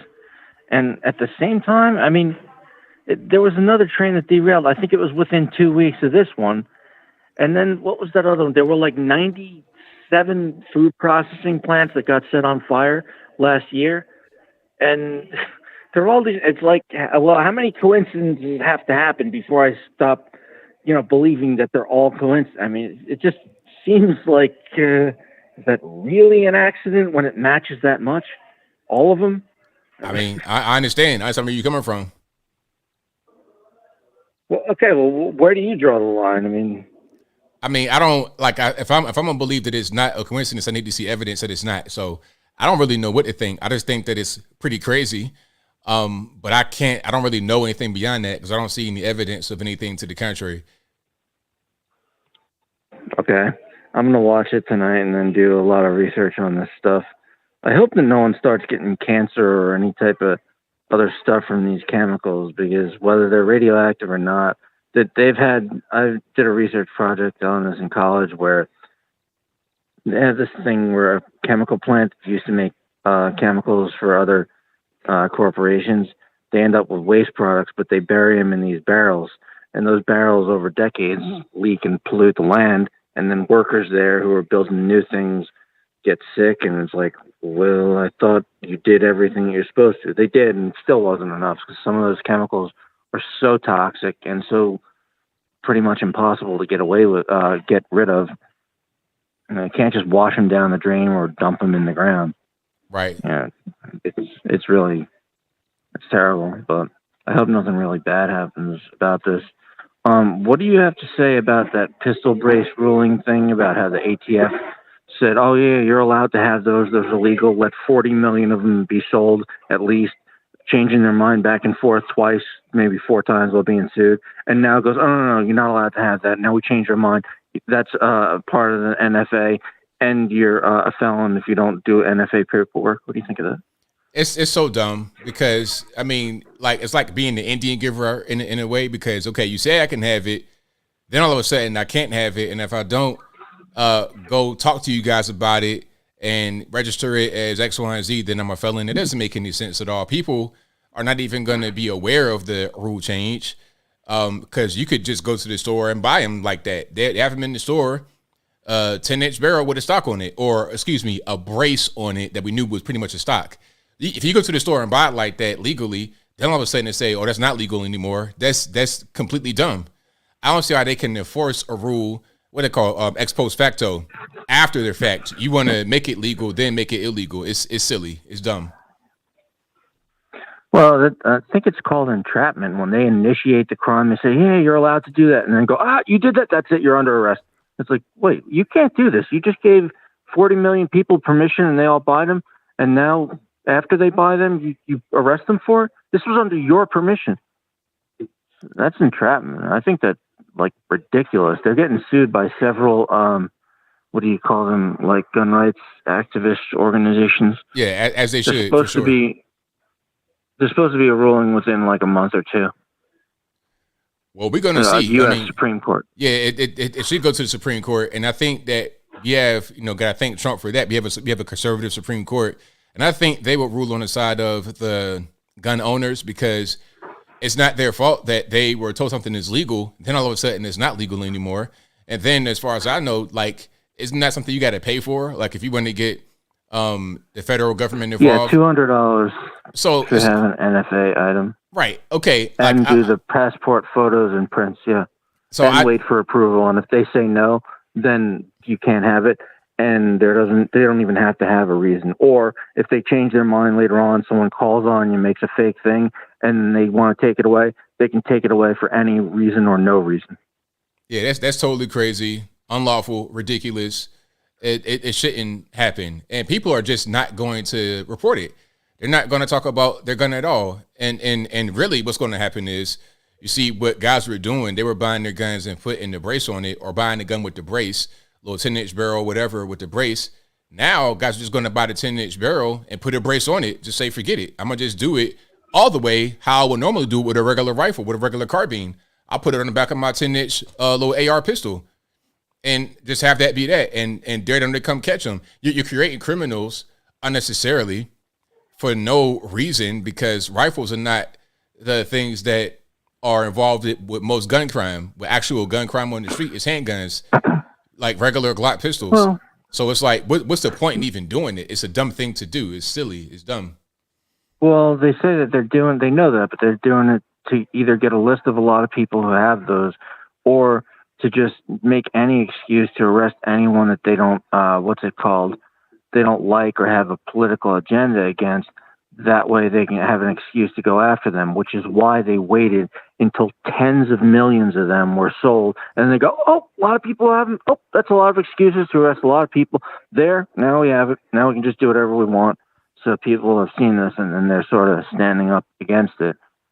I live in Indianapolis, and one of the things, I've heard stories about this where people will buy guns here and they'll sell them to like people in Chicago and fuel those gang wars and stuff. And those people, I mean, that's really what the ATF should be worried about, because they're helping murderers and they have to be stopped. And having a brace instead of a stock does not make anyone more or less likely to go out and kill someone. Right. Wouldn't you agree with that, of course? Right. Yeah, and then afterwards, do you think that if a guy is going to use one of those weapons to kill someone, you say, wait, hold on, I better put on a brace and not a stock, or I better take this thing off. That way I'm not in violation of this before I go out and commit a capital offense. I mean, it doesn't do anything against bad guys. I agree with you, but I'm out of time, man. Thank you for your call. I definitely appreciate you. Hey, thanks a lot, man. Keep up the good work. All right, now, same to you. Thank you.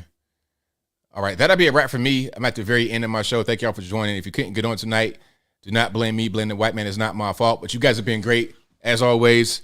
Fantastic, amazing audience. Yeah. Me and my AR pistol. Hey, I don't have any guns. All my guns were lost in the tragic boating accident. It was so terrible. I had all type of stuff on there, and they're all gone. I don't have anything anymore. A pocket knife. I don't even got steak knives anymore. I got regular butter knives. I get a steak. I'm struggling to cut it. Okay, I have nothing. So don't come talking to ABL. Say, hey, ABL, where's your guns? Man, you go to the Tennessee River and dredge it up, see what you can find. But beyond that, I don't got nothing for you, boss. I don't got nothing for you. You Tennessee River, Lake Lanier. Don't drown on the lake trying to dredge up some guns. Okay, but as far as me right here having some guns, I don't got nothing. Don't worry about it. But yeah, you guys have been fantastic. Thank y'all for being here. Definitely appreciate y'all. If you like what you heard tonight, please give the video a thumbs up if you have not done so already. Like the video, share the video, do all that good stuff. That'll help me out tremendously. Also, if you're listening to me on your favorite audio streaming platform, whether that be Google Play, Spotify, Stitcher, Anchor, Apple, iTunes, etc., please give me a 5-star rating or review, whatever you can. I'd appreciate it.